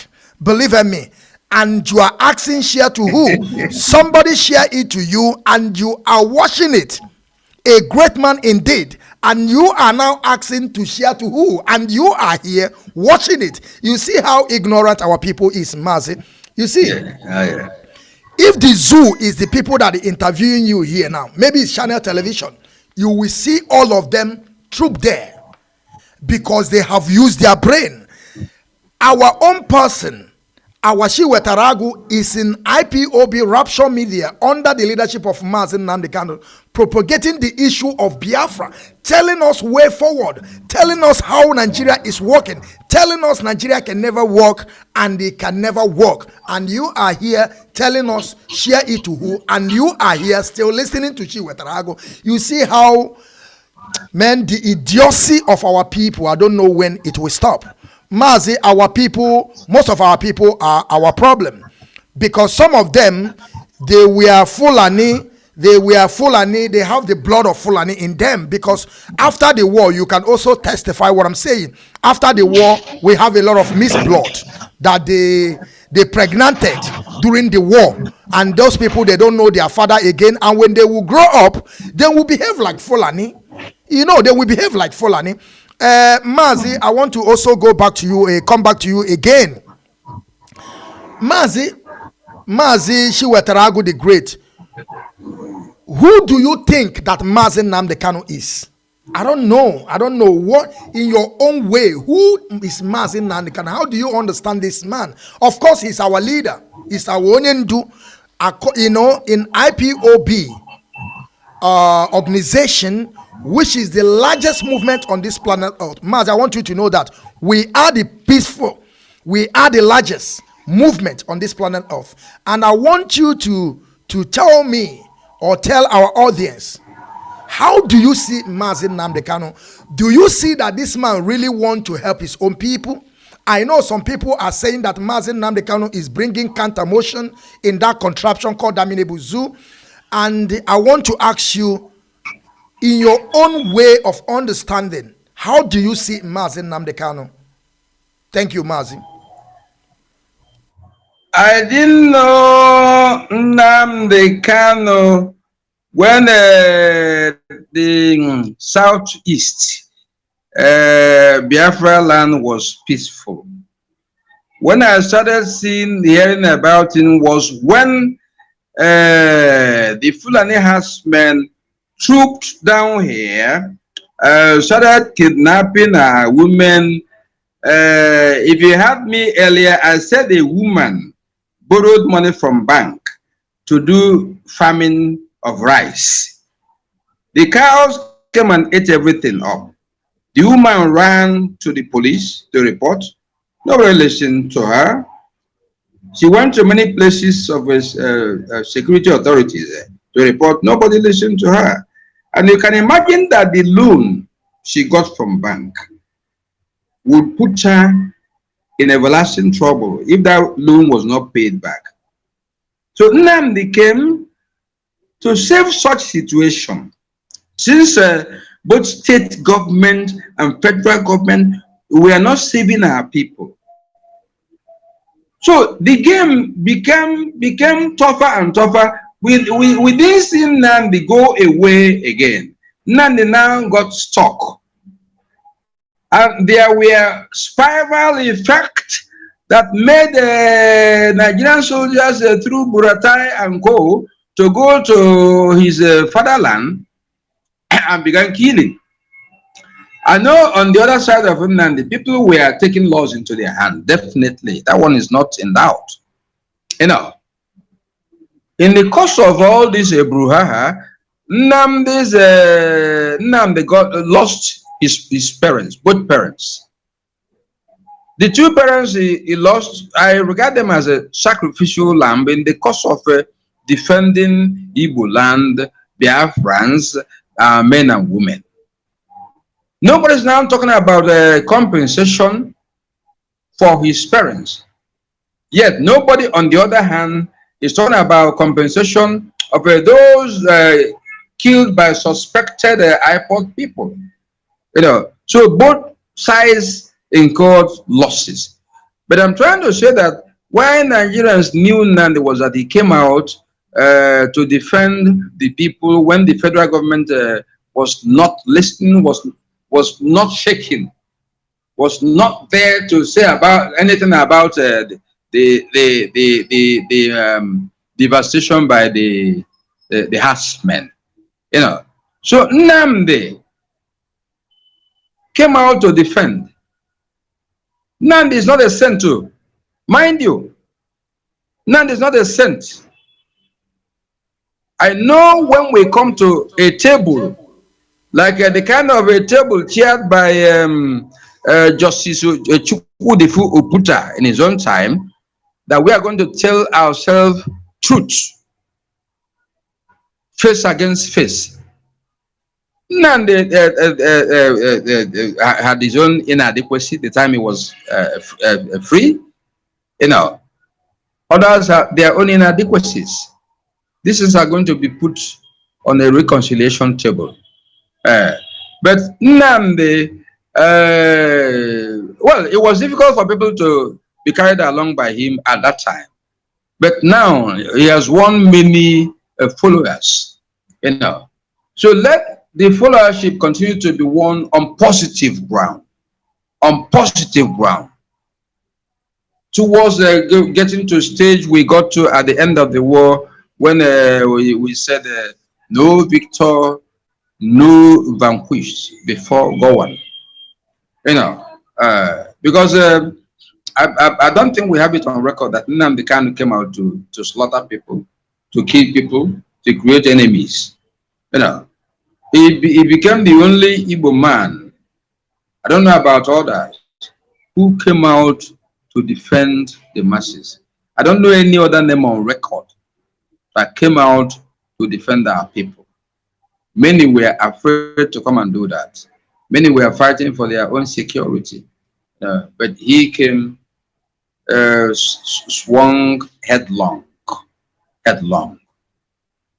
became a voice that was speaking for our people, became a voice that the federal forces were cautious to go and do anything against. There's a reason why he's still alive till today. Not that it wasn't easy to kill him the time they arrested him, but I don't know the spiritual aspect. Mazi, please, before I shot you, did you call it arrest or kidnap? Because I don't know, maybe you slip of tongue. Is it my own? Yeah, I mean, is it my own? Mazi Nnamdi Kanu, Mazi Nnamdi Kanu, because it was extra rendition from Kenya. It was not arrest. So we have to make the record straight. It was a kidnap because there is no due process when they just brought him. There is no due process. But continue what you're saying. Continue. The truth is that Abubakar Malami did not sleep until he got to Nnamdi. And it was very clear to the whole world that he used extrajudicial means. When he achieved his the thing that came to the minds of Nigerians was about the the episode of Alaji, this man who was put in a crate when Buhari wanted to arrest him. He was in London. Buhari wanted to arrest him. Was put in a crate. He was drugged and put in a crate and brought to Nigeria. I'll recall his name now. You know, so we never had a government of civility. Governments of civilities do not kidnap, drug you, put you in a crate in order to take you to judgment. But that's what we have. His name is Umaru Diko. Umaru Diko. Buhari is not hiding his means. He's a modus operandi. He's not hiding anything.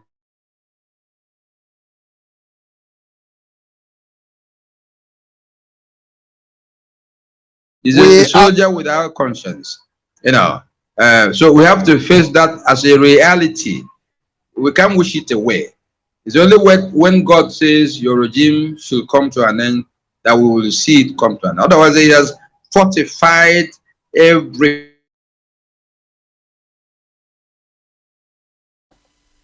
sick for 3 months in London. He came back. He didn't say, "Let me change tactics." You know, about this thing called the rulership. Mind you, is not leading us, or is ruling us, like a Nebuchadnezzar, like a Hitler, like I've always said, you know. So everything should have been by now left for God to take over, because this man thing called man in Nigeria has tried his best, his means, you know. So let's leave everything to God to do his bid as a ultimate God, gargantuan God, awesome God at the right time. Nobody told people to go and kill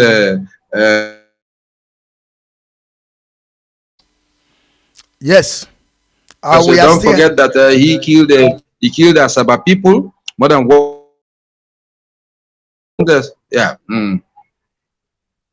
Thank you, Yeah, thank you, Mazi. There is something that you mentioned here that it touches me, because you also let us know it's because of what Mazi Nnamdi Kanu doing lead to his parents to assassinate or to death of his parent is because of this struggle. Now you make it clear to every one of us, because some people don't even understand that Mazi Nnamdi Kanu have sacrificed everything on this struggle. This man called Mazi Nnamdi Onyenduanye was in exile. And I want you to also, if you haven't forgotten, that his father was a king before he died. And Mazi Nnamdi Kanu is the one that's supposed to take over his father's throne. But he was in exile because of Biafran restoration. But Mazi, I thank you for understanding that all these people, I mean the parent, died on this quest of self-determination. We heard it from you, and I thank you very, very much. We have been telling people this, but they don't seem to believe what we are talking about. Some people are saying that even though Mazi Nnamdi Kanu sold their parent because he want APC to pay him money. And I keep on asking, if Mazi Nnamdi Kanu collect money from APC, why he is in exile? Some people will say he's working with PDP. I say, if Mazi Nnamdi Kanu receive money from PDP, why he is not in that contraption called Daminebuzu? Why he's running around? You see, Mazi, I want you to know that our people have a lot of problem. And I will tell you that Igbo people, particularly the Igbo people, they are kind of people, before you convince them, it will take time. We are not like Fulani people that you will just tell them go and kill, they will begin to kill. You see, and again, Mazi, I have another question for you. There is one question that you asked me about. You say something like DOS, you say that IPOB, you say about ESN. When you mentioned DOS, I hope you know who are the DOS. Why you mentioned DOS to me? Who are they to you? What do you understand about these DOS? Who are they? I mentioned IPOB, ESN, and the Radio Biafra. Okay. Sorry. Okay, I'm sorry. I couldn't get the point well. I thought that you mentioned DOS.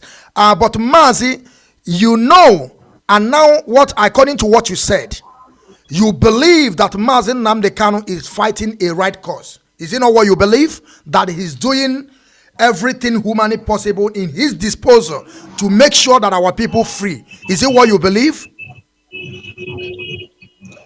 Nobody could come for the Igbos, especially women farmers who were kidnapped, raped, and ransom taken from them until Nnamdi came. Mazi, you know, say the way you answer us, they answer us as a person that have experience. That is why I'm trying to tell people who we have here today is CHINWETALU AGU the Great. CHINWETALU AGU the Great. That man we wanna they see for movie. We don't act many movies. We don't produce many movies. We don't write many movies. We don't coordinate a lot of movies. We be say himself don't participate in a lot of movies. We cannot count it. This is the man that we have here today, Mazi. And you know that Mazi Nnamdi Kanu himself have a leadership, right? He have a leadership, which is people that is working with. Have you heard about them before? Yes. They are DOS. We call them DOS. Divisions we are seeing. Yes. But once you are fighting a common enemy, you have divisions. Your rear has been punctured, just like during the war. Some took money and ran abroad, ditching Biafra. But today, where are they? Yes, and Mazi, I want to ask you this, because in every government there is a leadership. As in every institution there is a leadership, if I may put it in that way. Are you still there, Mazi? I don't think you are still here. You have to listen to this my message, this my question. You are not there, Mazi. Okay, you are back again. Can you listen to me, Mazi? Yeah, I'm listening. Okay, good. I want to ask you another question, or I want to throw this to you. If you have an advice to our people, like according to what I told you before, that those people that are doing all those things in Biafra land, they are not from the leadership. It's not the leadership that give them that order. And you also let us know what they call it is counter order. We have people that they are counter order. Like what I said before on the beginning of this broadcast, I said we have stopped sit at home. Not me, but the leadership. I am not part of the leadership. I want to make it clear, because a lot of people always think that I'm part of the leadership. I don't have leadership quality. I will say it clear here. We have a man next to me here that has a wisdom. Oh, you want to say something, Mazi? Okay, you are getting tired. Mazi, we have a few minutes, then you will give our people. No. Okay. No. Okay. What I have in me is the Spirit of God. People who have a Spirit of God never get tired. Okay, Especially Mazi. when leading his people who are astray is concerned. Yeah. Okay, thank you, Mazi. What I want to ask you now is this. You know that what you said about the Mazi Nnamdi Kanu is a positive. What you just said to Mazi Nnamdi Kanu, and every one of us have understand now that Mazi Nnamdi Kanu is working for Biafran restoration. There is no doubt about it. But I want you to know also that Mazi Nnamdi Kanu have people that is working with, and they call them DOS, the Directorate of the State. They are working with Mazi Nnamdi Kanu. And I want to ask you something. Now that Mazi Nnamdi Kanu is not there, it's in DSS Don John. And when the leadership now, which they call them DOS, they are not one people, they are a group of people working with Mazi Nnamdi Kanu. What advice do you have to give to them? Because now they are giving order. Most of the time when they give order, then we have a counter order. Let me say they said we should sit at home and we should cancel it. Some people will come and say you must sit at home by force. What advice do you have to give to them to encourage them to continue doing what they are doing? Because what we're having today in Biafra land is like they have paid a lot of people. Mazi, I don't lie. They have paid a lot of people to come to destroy this thing that you are talking about, that Mazi Nnamdi Kanu is in right place, or he is the one since Mazi Nnamdi Kanu come is when we begin to see that people are really fighting for Biafra. Now, I want you to give them word of encouragement. What do you think they can do to bring this counter order down? Because we are having counter order, Mazi. We are in big situation now because some of our people, they don't know where to follow. When you push them left, they will follow left. If you push them right, they will follow right. I want you to give our solving the issue of a counter order. Are you listening? In solving the issue of a counter order, because anybody, if you say don't sit at home, go and do your business, somebody stays there and says go and sit at home, that person is not talking about the good of the people. Because somebody who, like I said at the beginning of this interview, somebody has to pay school fees of his children. Somebody has to pay a house rent. Somebody has to spend money here and there. You're not helping his matter by saying, by force, you stay at home. So those who are countering the order, we put them in prayer, telling God what they are doing is sacrilegious, it is atrocious, it is evil. Offer this prayer, leave the rest for God to handle. Don't forget that in the case of Israel, there were points Moses had questions to answer. Don't forget that. You know, there was something God did. God made it impossible for Moses to join the Israelites to the promised land. But Moses was to live more than 120 years, but God made him to end up at 120. And God stopped him from joining Israelites to enter the promised land. If you hand over to God, God passes a better judgment and carries out a better action, spiritual action. So I won't be in the group that will force people giving country and others to take one form of punishment or the other. It's not left for me. Anybody qualified to harm a fellow human, to harm a human being, is God, not you and I. If we do it, we commit sin against God, and God will set us up for punishment. So if they insist that they must force people to stay at home, tell God you've done your bit. God, take over. This one is beyond me. But like I said, I won't go out there to fight them physically or with gun or whatever. Prayer is a more powerful weapon. If you don't know, prayer is a more powerful weapon. Tell me what made David kill Goliath with catapults. Goliath had all the arsenal, powerful weapons in the world to dominate Israel. But look at how God made ordinary catapult by David, because he had anointed this area. So if we pray, God will anoint our prayer to deal with people to stay at home. Prayer, prayer, prayer, prayer, prayer. That's where I am. Okay, Mazi, another question to you again. As the man on the ground, you are living in Biafra land, and you have seen the situation in Biafra land. My question to you now, as an educated person, a movie producer, writer, actor, and public figure, I want to ask you this question. Do you think that sitting at home every Monday, Tuesday, Friday, and Saturday can give us Biafra? That is question to you. Do you think sitting at home can give us Biafra? That is my question to you, Mazi.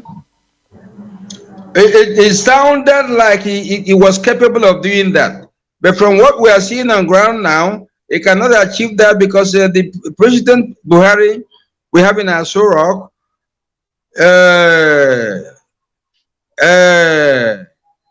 if you call him stubborn, is an understatement. After Buhari has advisors who are like him, who will tell you that even this race should be wiped out. So the conscience of Buhari and his key men is not tilting towards saying, okay, because of this sit at home, let's now see eye to eye, let's now reconcile. It's not the kind of character. So other means could be adopted, but not sit at home. And those who are piloting the affairs of Biafra should have seen it before now, that if you do sit at home once, second week, third week, fourth week, to 6 weeks and beyond, and Buhari does not listen to you, you change the tactics. Everything must not come into the open. We could go to mountains to do special prayer to number one, change the mind of Buhari. Number one, to get God to take over actually physically. There are instances in the Bible. Pharaoh allowed the Israelites to go home, and at a point changed his mind. Prayers by people concerned continued. Then he said, "Go and bring back these people. They have been serving us. Let them continue to serve us." What happened at the Red Sea? God took over. God made the Israelites pass the Red Sea. But when the Egyptian soldiers came, he got all of them drowned. Such a thing can still repeat here in Nigeria. So just like I said earlier, prayer to God can do the magic. Yes. Thank you, Mazi. According to you, now we understand that sitting at home cannot take us to anywhere unless according to like dialogue. Is dialogue, we are talking about dialogue, right? But because or changing are different patterns, because when you do something once, you did something once, second, you see that it's not working, because that is exactly what we Mazi Nnamdi Kanu saw. The first time we did the first one, he saw it. He told the legal team, go and tell my leadership, tell them to stop this. Because if you think that this thing will help us, it will not help us. You are just putting our people in problem. Government are not paying our people. Our people are entrepreneur. Every business they are doing is their own. So you cannot, if it's like they are working for government, you will say, okay, they will be receiving salary every month. But this time around, they are not receiving salary. How can you tell them to sit at home? And who will be paying money to them? Who will be giving them like the school fees, like as you said? Now we have understood from you, a man with wisdom have tell us that sit at home is not going to do anything, so that we have to do you know what I want strategy now? Yeah, tell me. What I want now is for you people to search for committed Biafrans who can meet President Buhari. I can be put there. People like Mbazulika Amechi met him, I think last week or last 2 weeks. Mbazulika Amechi. We can still regroup. I can be included. Chukwuma Soludo can be included. We have Igbos who are highly regarded, both in Nigeria, Africa, and beyond. Let there be a select committee that will still go again and meet Buhari, discuss, dialogue. We are not going to leave Asorok until we reach agreement. Don't forget there was a time of Abiola. Abiola held by Abacha. Eventually something happened. So please, a new group can be arranged. Put CHINWETALU the Great there. Let's go.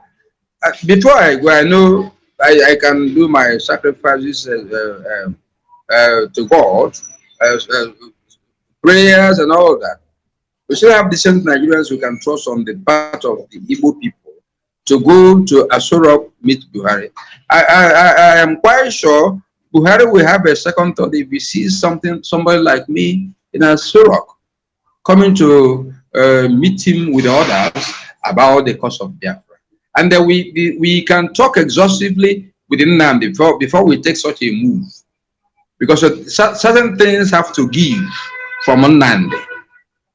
Certain things have to give from Buhari and many others before agreement will be reached, before a yes will be achieved.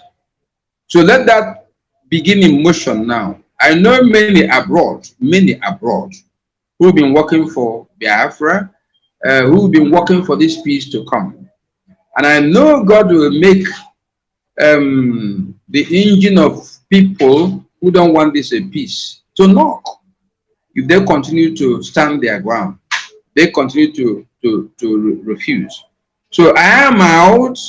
Once the adequate information is given me, I am out to be part of this mission to go to Asorok and talk to President Buhari on behalf of our people.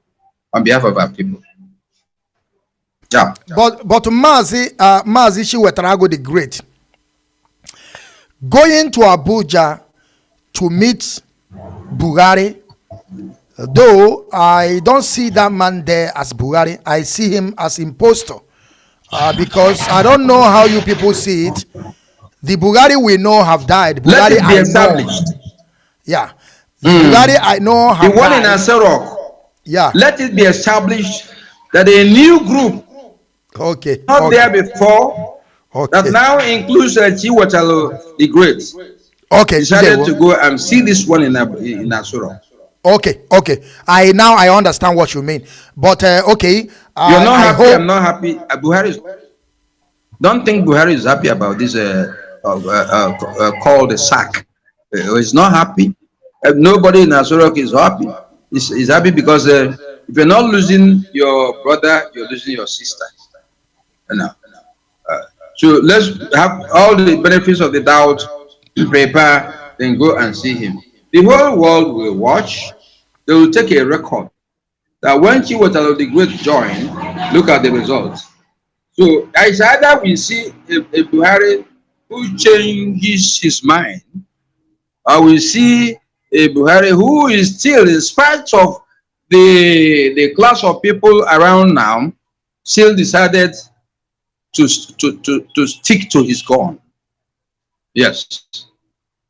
Yes. Mazi, I want to ask you another question. What is your take about these killings in Biafra land, like in Ebonyi, like in Imo State, and also Anambra, in every part of Biafra land, especially in this Imo State that they brought this Abuja made Governor Hope Uzodinma to us? What do you have to say about these killings of our people every day? Because they are killing our people every day. What are you going to say about it? It seems I have more and deeper record than you have about the killings in the north. North is killing itself devastatingly now. I told you that it got so bad that someone like Sultan of Sokoto got pissed off, got troubled.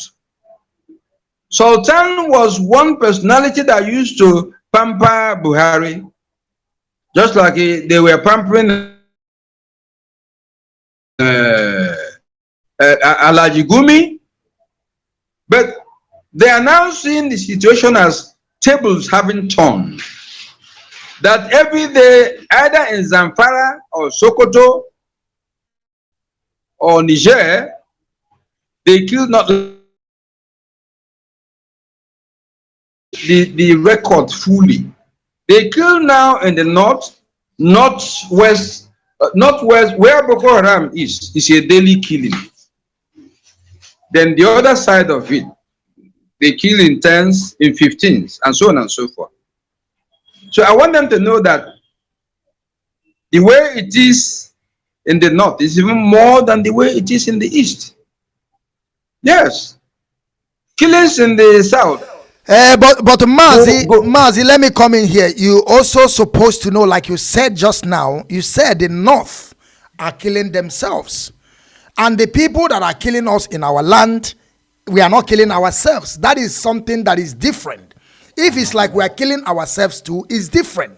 But the North are killing themselves. They also brought the North to kill us too. So what do you think is way forward for our people to be able to organize themselves and take the bull by the horn? Thank you, Mazi. Taking the bull by the horn may be a difficult assignment because taking the bull by the horn means you have access. That is, you have access to guns you can use to kill people. Now, at times I look at some of the killings in the southeast. Is it a human's job? I call it. Is it a killings out of a frustration? But the ones I've recorded about the North are, it's like the same, is it Janjaweed or whatever, want to cause revolution. They want to take over. How can you imagine what happened against the Nigeria Defense Academy in the North? You know, where is it from? These are like government elements trying to pull the string from Buhari, trying to tell him that we don't want you there. You know, these ones I see in the South, they come, the way I see them, out of frustration that we had wanted this thing to end and we have our peace since, but they never did. You know, just like when This car worth 100 million naira was bombed in the compound of Governor Hope Uzodinma. Everybody was rattled. You cannot actually say this is the direction the thing came from. I know many people are not happy with him.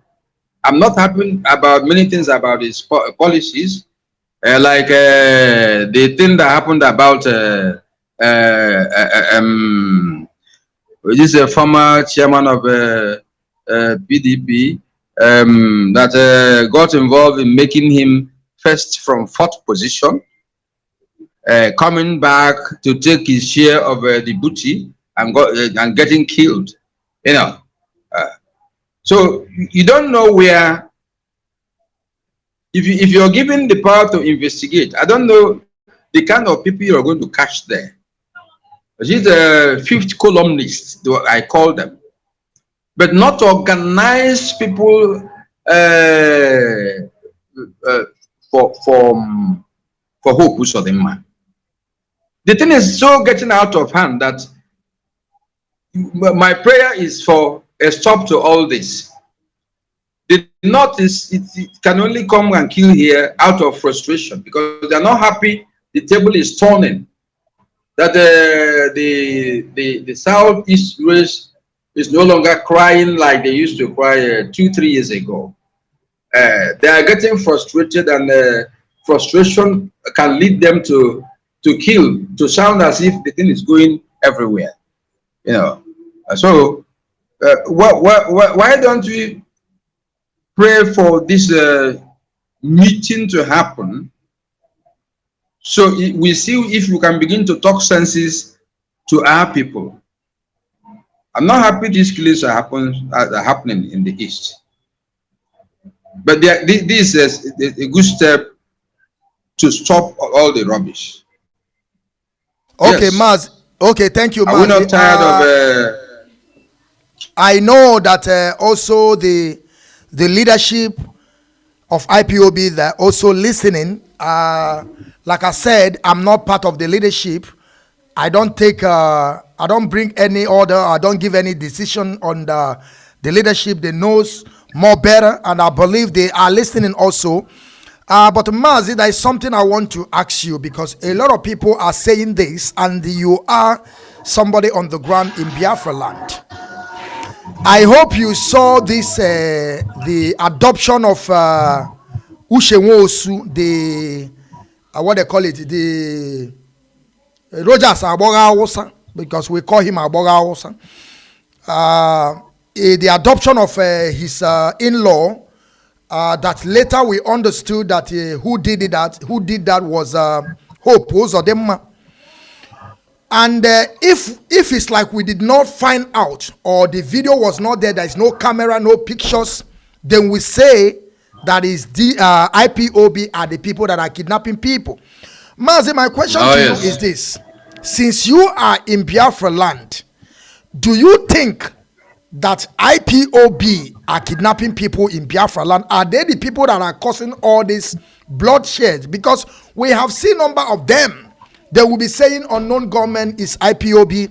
They will be saying this and that is IPOB. They will be saying IPOB is killing our people. I saw some people mention it in their article that if they did not caption this Hope, what they call his name, something was what in his name, Hope Uzodinma in-law, Rogers Okorocha in-law. If it's like there is no people there, then we tag it on IPOB. But thank God that there is a camera, people caption everything that happened.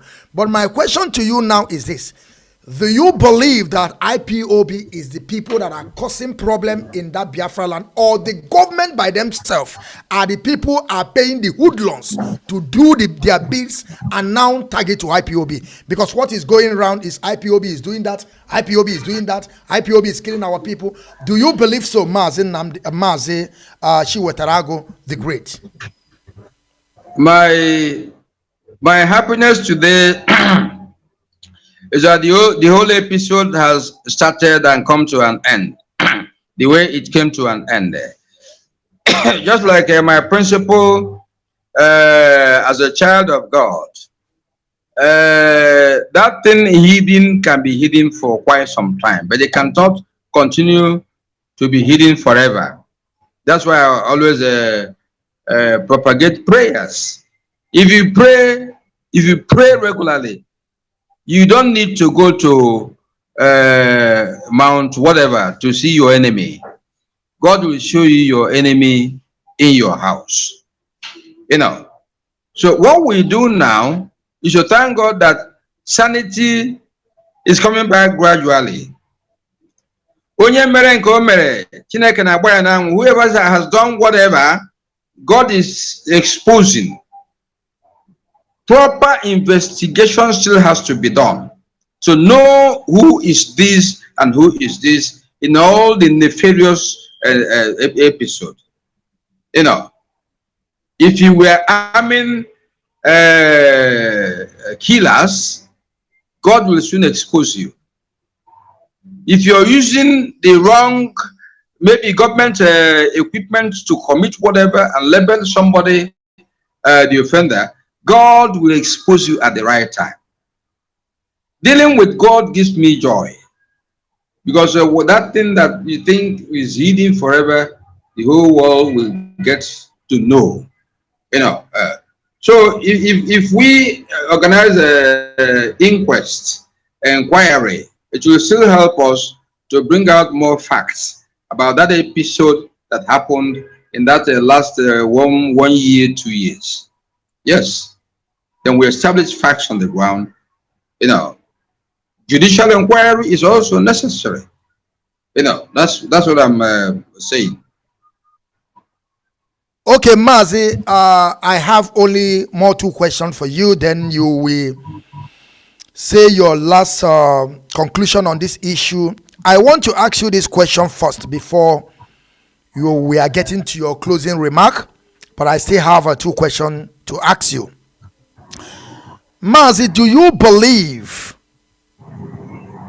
I want you to be sincere to us, do you believe that his son will rise again? Do you believe it? That his son will rise again? Remember that is your name. That is your name very, now. Very strong. Very strong belief. You know why very strong belief? Can you recall, let me say, the history of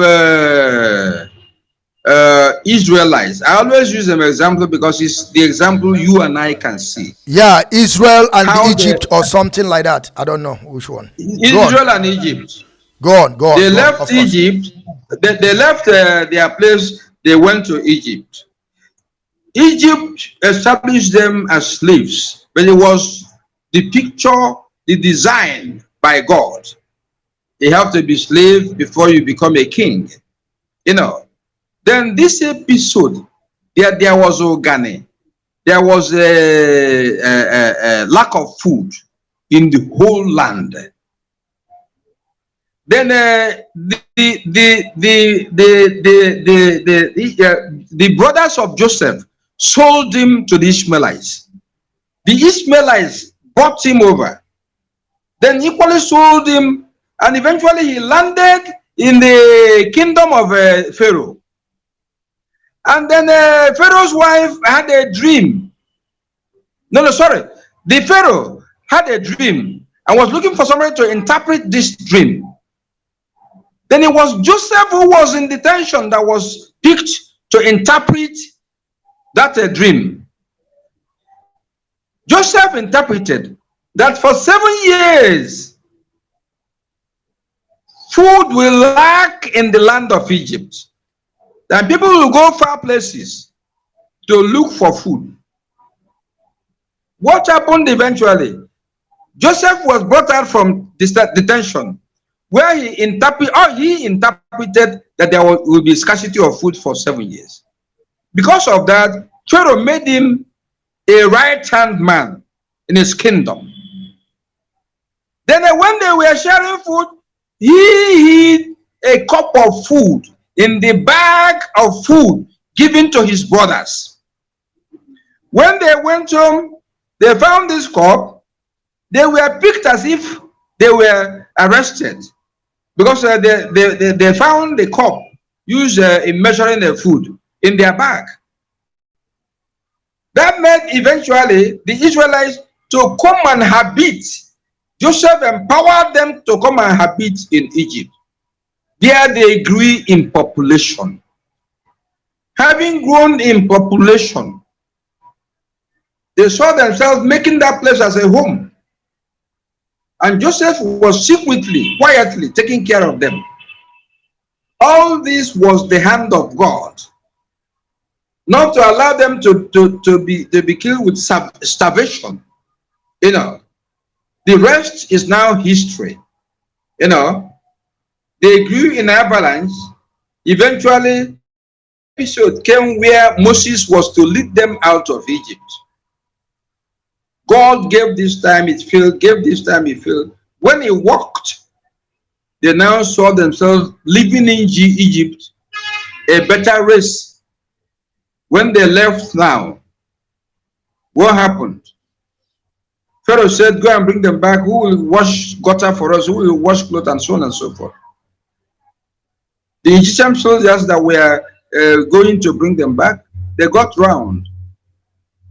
The Israelites entered the promised land, entered sea. Nobody enters sea and survives. But God made them to enter the sea and come out. The Egyptian soldiers who were after them, they all got drowned. This is our history God made with his hands. That's the way I believe that whether they end up answering Biafran or another name, that they will have a promised land they are going to land on eventually. Look at even Moses, who was leading the Israelites. God said at a point, because the message he passed through a means got broken, because the Israelites lost patience with Moses, the leader. And the anger Moses exhibited made God to say, I'm not happy with you. I'm going to take over this leadership from you and give it to Joshua. You know, you will end up, you can't live more than 120 years. And he didn't live more than 120 years. And Joshua eventually took over by the time they landed in the promised land. These things are destinies. These things are made by God. We will get to Biafra, whatever you call it, wherever that Biafra is. But God is with us to take us to Biafra. Why weren't we all wiped out during the war? Because God has a destiny with us, and we are going to achieve it. So let nobody fear. CHINWETALU the Great is saying today that fulfillment by God, that we will get to the promised land, it will come to pass. Yes, mind you, we are in our land. We are not in the middle belt. We're not in the Niger Delta. We're not in the Fulani has no place in Nigeria. We're not in the Yoruba land. We are in a place. You can call it small, but you must not be great when you're occupying a small place. Where Israel is occupying, is it big? But they can control the whole world. They build a drone, fighting drone for America. Look at small Israel selling drone to America. America using the small drone sold to them by Israel to achieve a conquest everywhere. You know. So Biafra will come. Biafra, created by God, will come. Thank you, Mazi. Thank you, Mazi, for this question. And you keep on calling Biafra. You keep on calling Biafra, and the Biafra must come. We employ your prayer. Yes. A lot of people are calling some names that we don't know, but I'm not going to go in details right now because we are about to descend. We have spent 3 hours, 19 minutes. And Mazi, my last question to you, and also your final speech. I want to ask you, as a man on the ground, Mazi CHINWETALU AGU the Great, you have heard about different groups before, even though the one we are seeing and the one they are not invisible, because I have heard a lot of groups that I never see the activities. I never see what they have done, even though going out on protest, doing agitation for Biafran restoration. Mazi, I want to ask you, since all this while you have been watching things that is going on in Biafra land and overseas, those that are fighting for Biafra to come, who are they if they ask you today? Who are those groups? If they may ask you, who are the people that they are active on this Biafran restoration project or the restoration of Biafra? Which of group of people are you able to mention? And I will also like you to use your final speech to encourage our people, to encourage Mazi Nnamdi Kanu in DSS dungeon and this court that is coming on Monday, Tuesday, or 18, 19, 20, that Chukwu Okike will help us to see the face and rejoice once again. Mazi, I hope you understand my question to you. Yes, oh yes, oh yes. The people fighting are the youth. These youth fighting, they move about and they see injustice. They see subjugation. At least they know it's not the way they live free life here. They live in other places like in the north. In Yoruba land, we know, for example, that your shop as an Igbo man, at times it gets attack from people who are around you.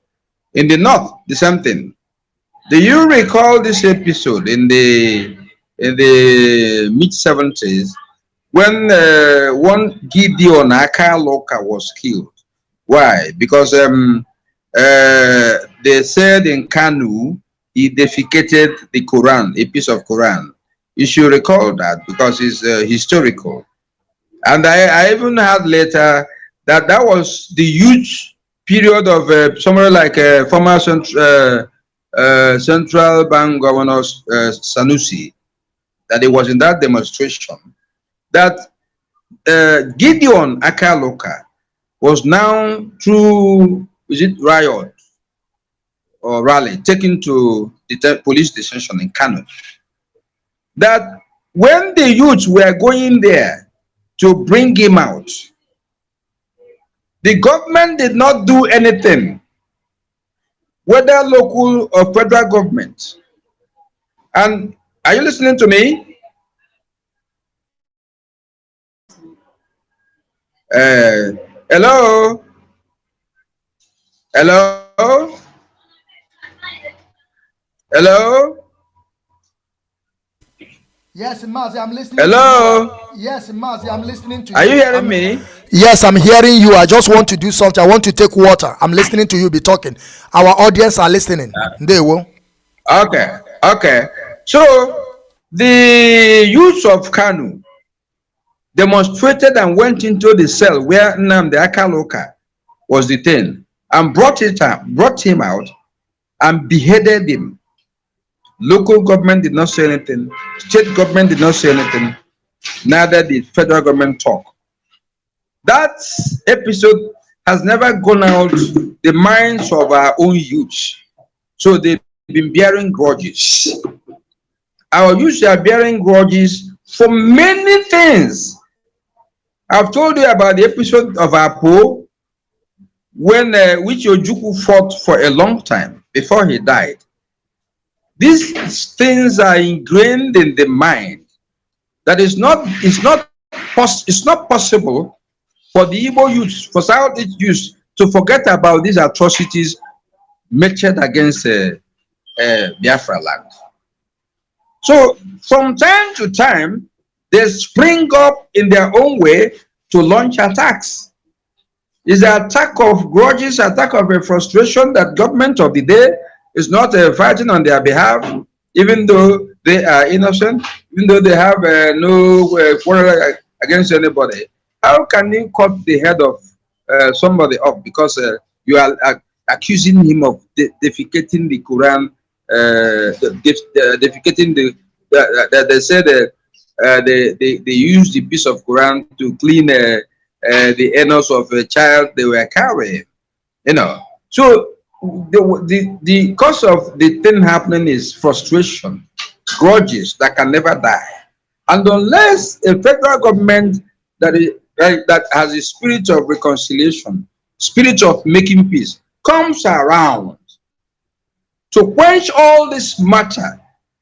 Tell Nigerians you're bringing this one that happened 30 years ago, 20 years ago, 20 years ago at a common table, you know, to offer justifiable plan.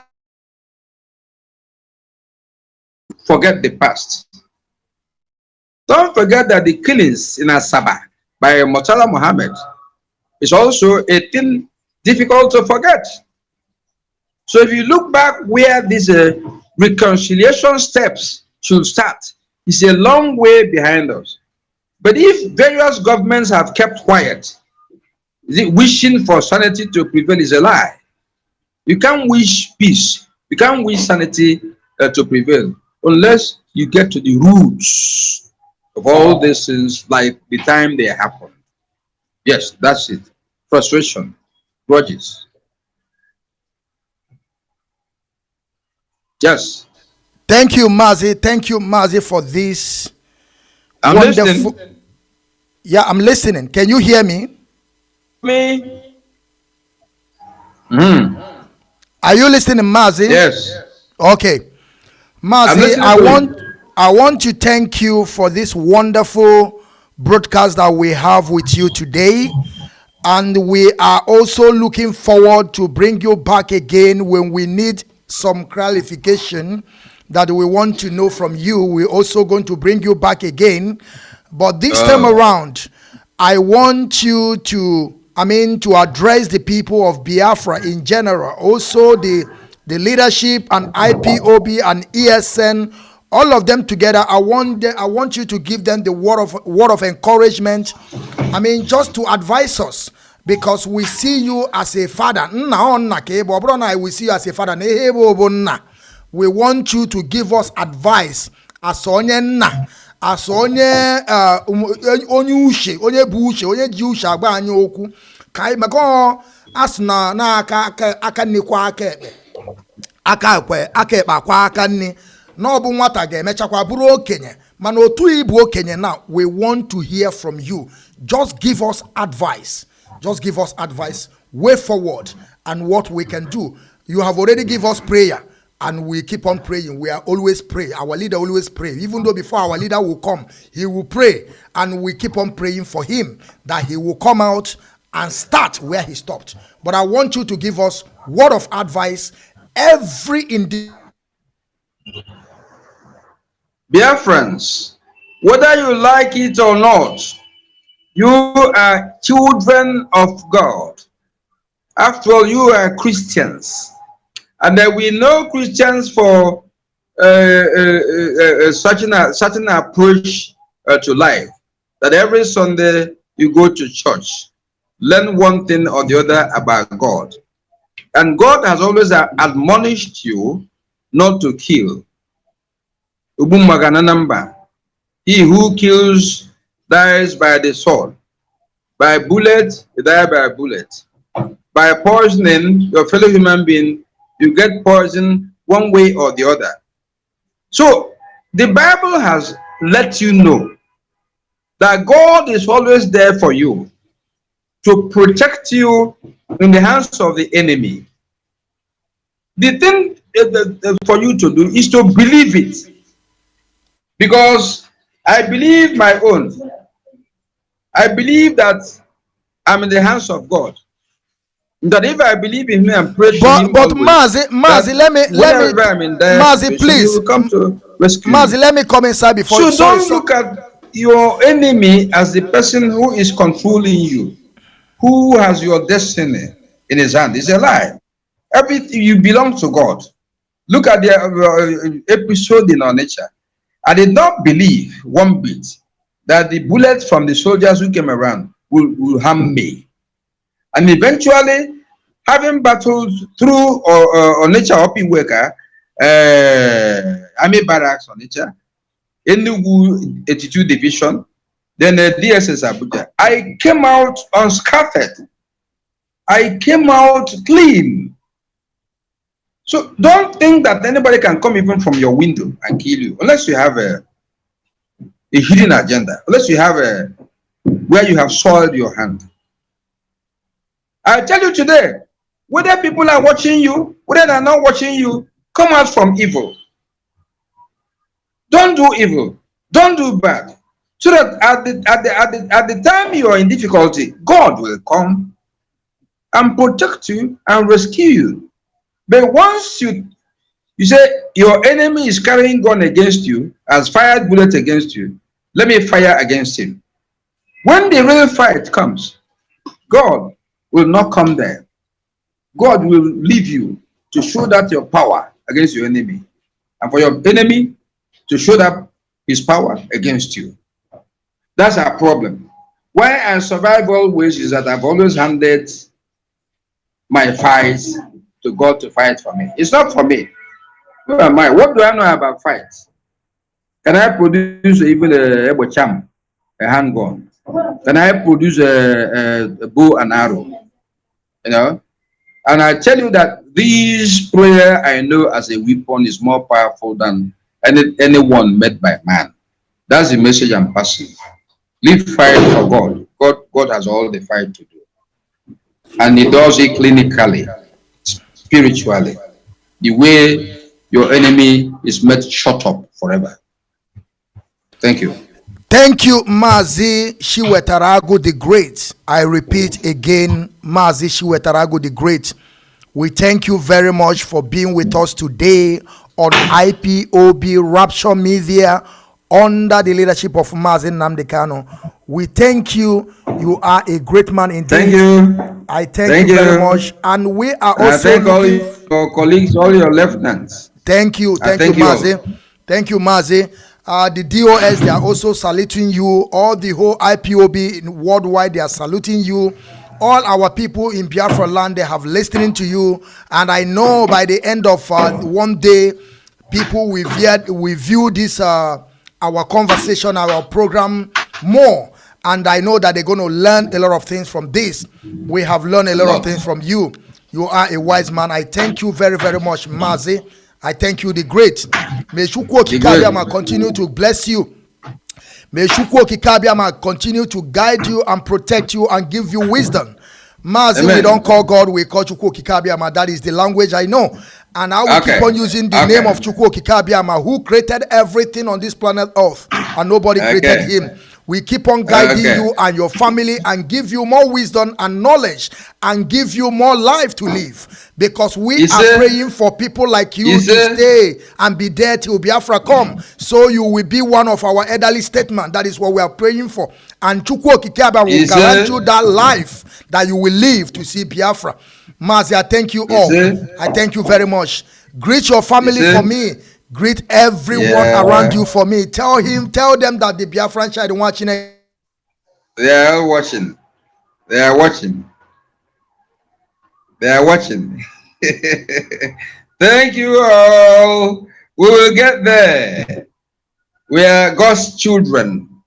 Nothing will stop us. Yes. Okay. Okay. Bye. Bye. Ndewo Mazi. Hello. Ada keki mere ada ọrụ dịkwago. Bye. Ndewo. Yeah. Kenechara m onye ọbụla nna. Ọ nna ka ebo. Ịgbazigo anyị onu ihe mere today bụ ịgbazi anyị onu, and anyị like ya ebe ndewo. Bye bye. Ndewo Mazi. Bye. Ndewo. CHINWETALU AGU the Great. CHINWETALU AGU the Great. CHINWETALU AGU the Great. CHINWETALU AGU the Great. All hail Biafra. All hail Biafra. All hail IPOB Mazi Nnamdi Kanu. We are moving forward. We are moving train. IPOB Mazi Nnamdi Kanu must be free. He must be free from the hands of DSS Don John, and he will come out again and begin to read us. We pray for the family of Mazi Nnamdi Kanu. We pray for the DOS. We pray for every Biafra in general that we will live to see Biafra. Yes. He say, Yes. he say.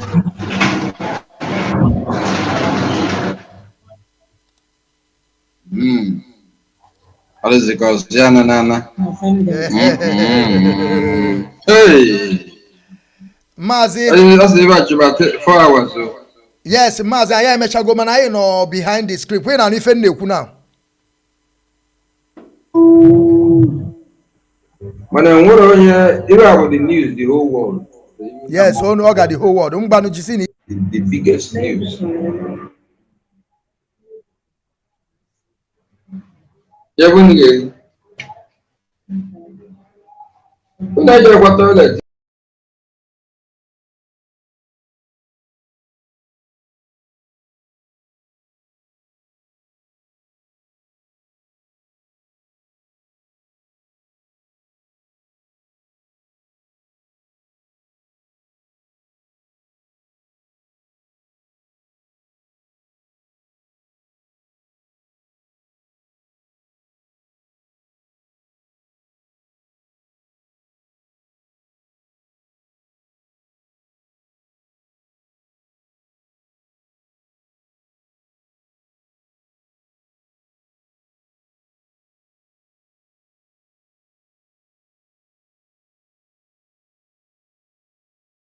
Nigerians are insincere people. Nigerians are not sincere. By Remi, Oyeyemi, one Yoruba couple. They know, as I tell you on Radio Biafra, the whole world is listening. When I tell you that Nigerians are insincere people, you must believe me. There is something dishonest, a people that is incapable of human development and civilization. Once you are a zoo, monkey, or baboon, you must live your life in infamy. Because you are a Nigerian. Yoruba man has spoken. Nigerians are not sincere. As I did tell you before. He's a Nigerian, no? He's telling you that their people are not sincere. Did I not tell you before that they are not sincere? You want to know what is insincerity? I will give it to you the way it is. Because the zoo is patently evil. Nigeria is evil. Do you know how much they stole? 400 billion pounds is in Europe, is in Asia, according to UK group. Ocean Zoo, the amount of money they steal will start off a tsunami. 400 billion, very close to $1 trillion, an amount of money that can build second Niger bridge, pay for free education for every child, make sure that all roads are built, you have running water, you have electricity, your university is funded. 400 billion pounds stolen by the monkeys, and blame it on these people. You have 400 billion pounds